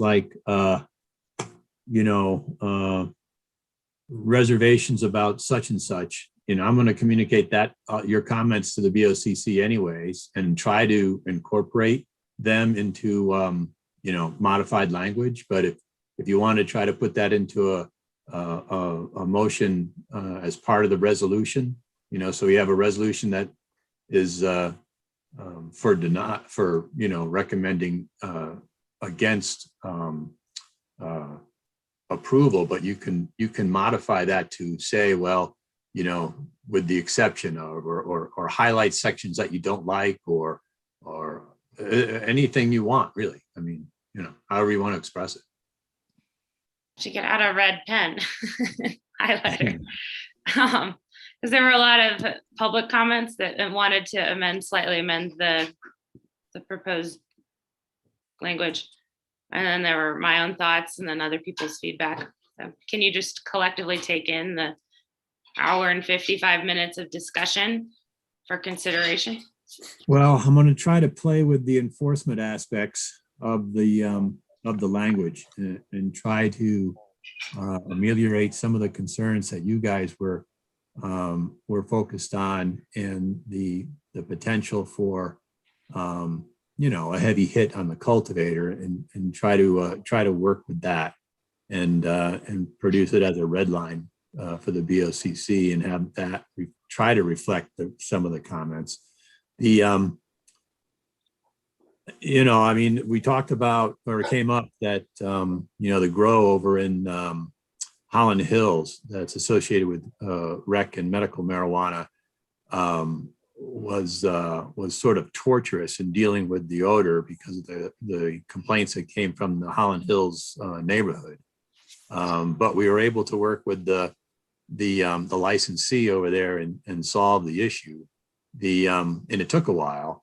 But I mean, quite frankly, that I think reflects a general attitude that still is pervasive on the board, which is, you've had this particular person on that particular property invest a bunch of money in constructing a greenhouse, and nobody was anxious about shutting him down. And we're trying to do everything else but to try to, get to that sort of peaceful coexistence thing. So I don't think that toning down the enforcement is necessarily an issue for the BOCC. So I'll try to take a stab at that. John, if I could comment on what you just said, the only difference is that the Holland Hills situation is an indoor controlled environment. Yeah. So there were some things you could do to mitigate the impact to the community, as opposed to the hemp situation, which is an outdoor environment. And what you can do to limit it is, or what you can do to mitigate the problems is very limited, other than deciding where you can grow it and where you can't. Well, I think one of the differences as well is the fact that, you know, the crop value of the cannabis is substantially higher than the crop value of hemp, and you know, they spent a lot of money, as I recall, with their ventilation system, and we're able to do so, you know, partly because, you know, it's super high value crop as opposed to hemp. But in any event, that's just my 2 cents worth. No, but you're right, Jim. I mean, having a localized point, I mean, it made it easy to measure, you know, I mean, just to quantify what we were talking about, to test the air and have a level that could be measured and monitored, right? So yeah, indoor grows definitely have advantages as far as that goes. And outside, it's a sighting issue because the wind will definitely blow from different directions. And well, it's just like you heard though. I mean, the folks down at the Parker's property, they've been growing it for about 5 years. And quite frankly, I wasn't even aware of it until last year when I was, you know, researching who else in the county had registered hemp sites. And I wasn't aware of the other site either being utilized. So one thing worth mentioning, John, because I'm looking at the Q&A that's showing up on Zoom, and you're focused on talking, so you may not be able to see this. The Parkers have 200 to 300 plants on half an acre. This other situation that's apparently objectionable in Emma is 7,000 plants. That's what I was kind of saying earlier, that, you know, maybe it has to do something with the size of the acreage and the amount of the plants. You know, that might be something to look at in part of the regulations or something to, you know, help minimize that part. But like I say, I think, you know, there has to be some more work done on this. Sure, yeah, that whole minimum lot size thing is kind of could cut the other way. If you have someone who's investing in 10 acres of land to grow industrial hemp, then they're going to grow more of it. If you reduce the minimum lot size to a more sensible, like, for example, the state of South Dakota's minimum lot size is 5 acres, then they'll grow less plants and there won't be as more high of a risk of there being a bad neighbor situation with too many plants that create an unfavorable odor to the neighbors close by. So yeah, it's true. More research. Yeah, it practically though, it's difficult to quantify the number of plants. I mean, I don't know how we'd be able to keep, you know, tabs on that. But I mean, let's face it, I talked to the cultivator down on the Parker's property last year, and they've been expanding very gradually, you know, going slow kind of thing, and trying to be mindful. I mean, no question about it. They're down there, they're definitely mindful of any offsite impacts. And so that's the approach they're taking. And, you know, this other site, you know, I can't speak for that cultivator, but, you know, they're definitely trying to maximize their return. And so you're growing as many plants probably as can be, you know, grown on the property. And so that's something, that's a variable to be considered too, perhaps. And John, if I had specific language to recommend, I would give it to you, but all I have is just a general feeling that we need to have something that's gonna give people like the people in Emma who are experiencing a very real problem, some sort of rights and some sort of recourse. And we need to put something in there that's going to prevent situations like that, because I feel for them.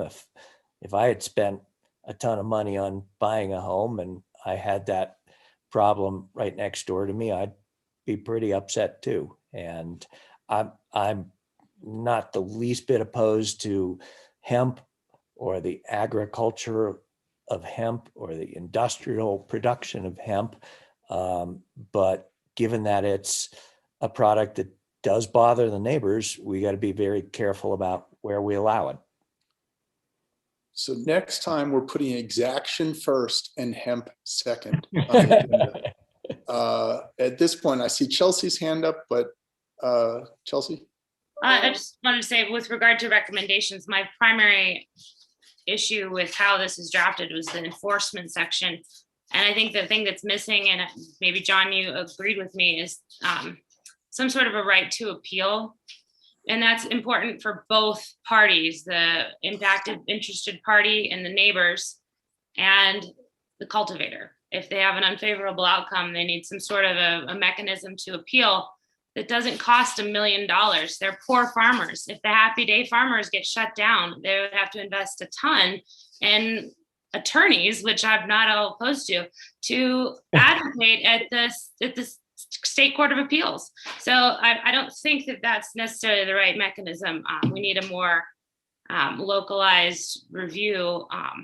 And so that's where I would start, is in the manner of enforcement, and make a real sensible permitting process so that you don't provide a permit to someone for 1 year, they make a big investment, and then their permit is not renewed at the subjectivity of the board and the subjectivity of the opinion of the neighbors. I agree with, is it Dave from Happy Ranch, that permits should be issued for a longer period of time, and there should be more of a notice and a right to cure period in the enforcement, and then a manner through which people can reasonably appeal decisions of an ad hoc hearing. So Chelsea, what Dave was talking about was a 3-year window of development. So that's better than one. Right. And then, appeal, what you're really talking about is making it clear within the regulation that there's an aspect of an administrative remedy that is only available to the individual. But what that means is that you can take that appeal to court, and that's the expense and time and so forth that most people can't absorb. And isn't the standard arbitrary and capricious? Yeah, that's the standard. Yeah, okay, that's not going to work for a poor farmer to have to lawyer up like that. Well, do you have any other ideas for me about where that appeal would track then? I mean, where, if it's something similar to the Board of Adjustments, perhaps, like your tax assessment appeal, something similar along those lines. That's more localized, or refer it to the CDA. Well, the CDA won't get involved because it's a local regulation. They're only concerned with their regulations. So I'm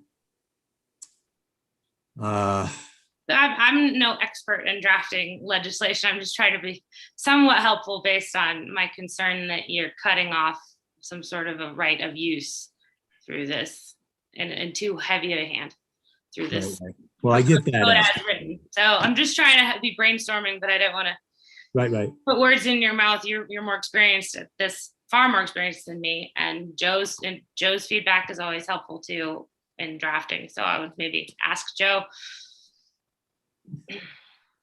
And my final comment is, I'm sure glad this is in your court, John, and not mine. Yeah, that you are. John Ely or Suzanne Wolf, final words. I think we're adjudicating something that we've already decided on, but it's nice to have the continued conversation. Yeah, so it sounds like there's no motion to reconsider, to have it table and come back to P&Z. The majority's in favor of John just doing his thing, and then I guess you guys can communicate offline with John as necessary on your concerns. Do I hear the resolution already failed? So am I hearing? I could go either way, but it's not my motion to make. It would have to be either Jasmine or Joe, right? No, I think the parties that voted in favor of the motion can have it reconsidered, not the parties that were defeated or whatever, that were not in the majority. Right. So you could say, well, instead of denying it, let's table it and have it come back to P and Z and let's look at another draft. That was my only point. Whether you want to have a continued say in this, or you feel comfortable, John, going forward to the BOCC. And I wouldn't be at all opposed to doing what Joe suggests. Yeah, straw poll. I would make a motion to reconsider to table it if it were my motion to make. I would say that kind of sets up a difficult prospect because we're, on one hand, we're trying not to hammer a cultivator. On the other hand, we're trying to protect property, adjoining property owners. And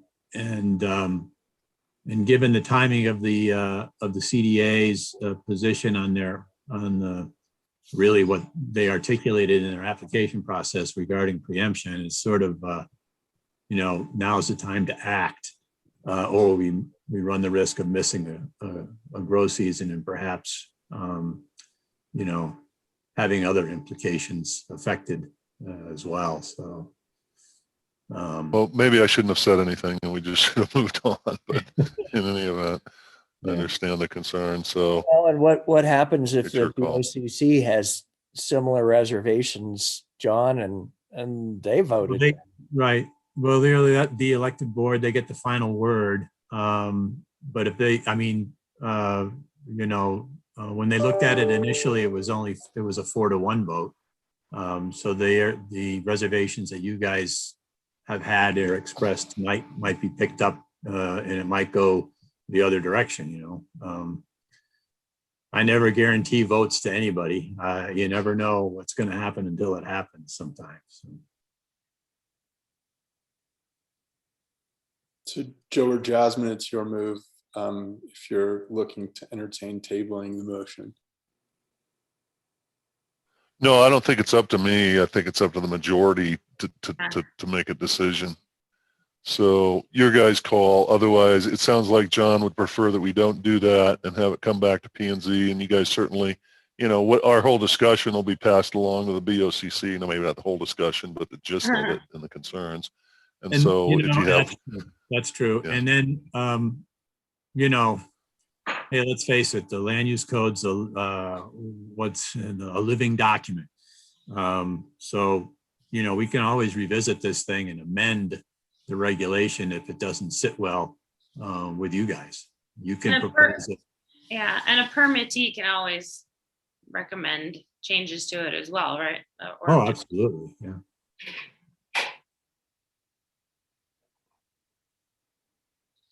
Well, then I'm okay with it as For lack of a further resolution, I propose that we call it a night.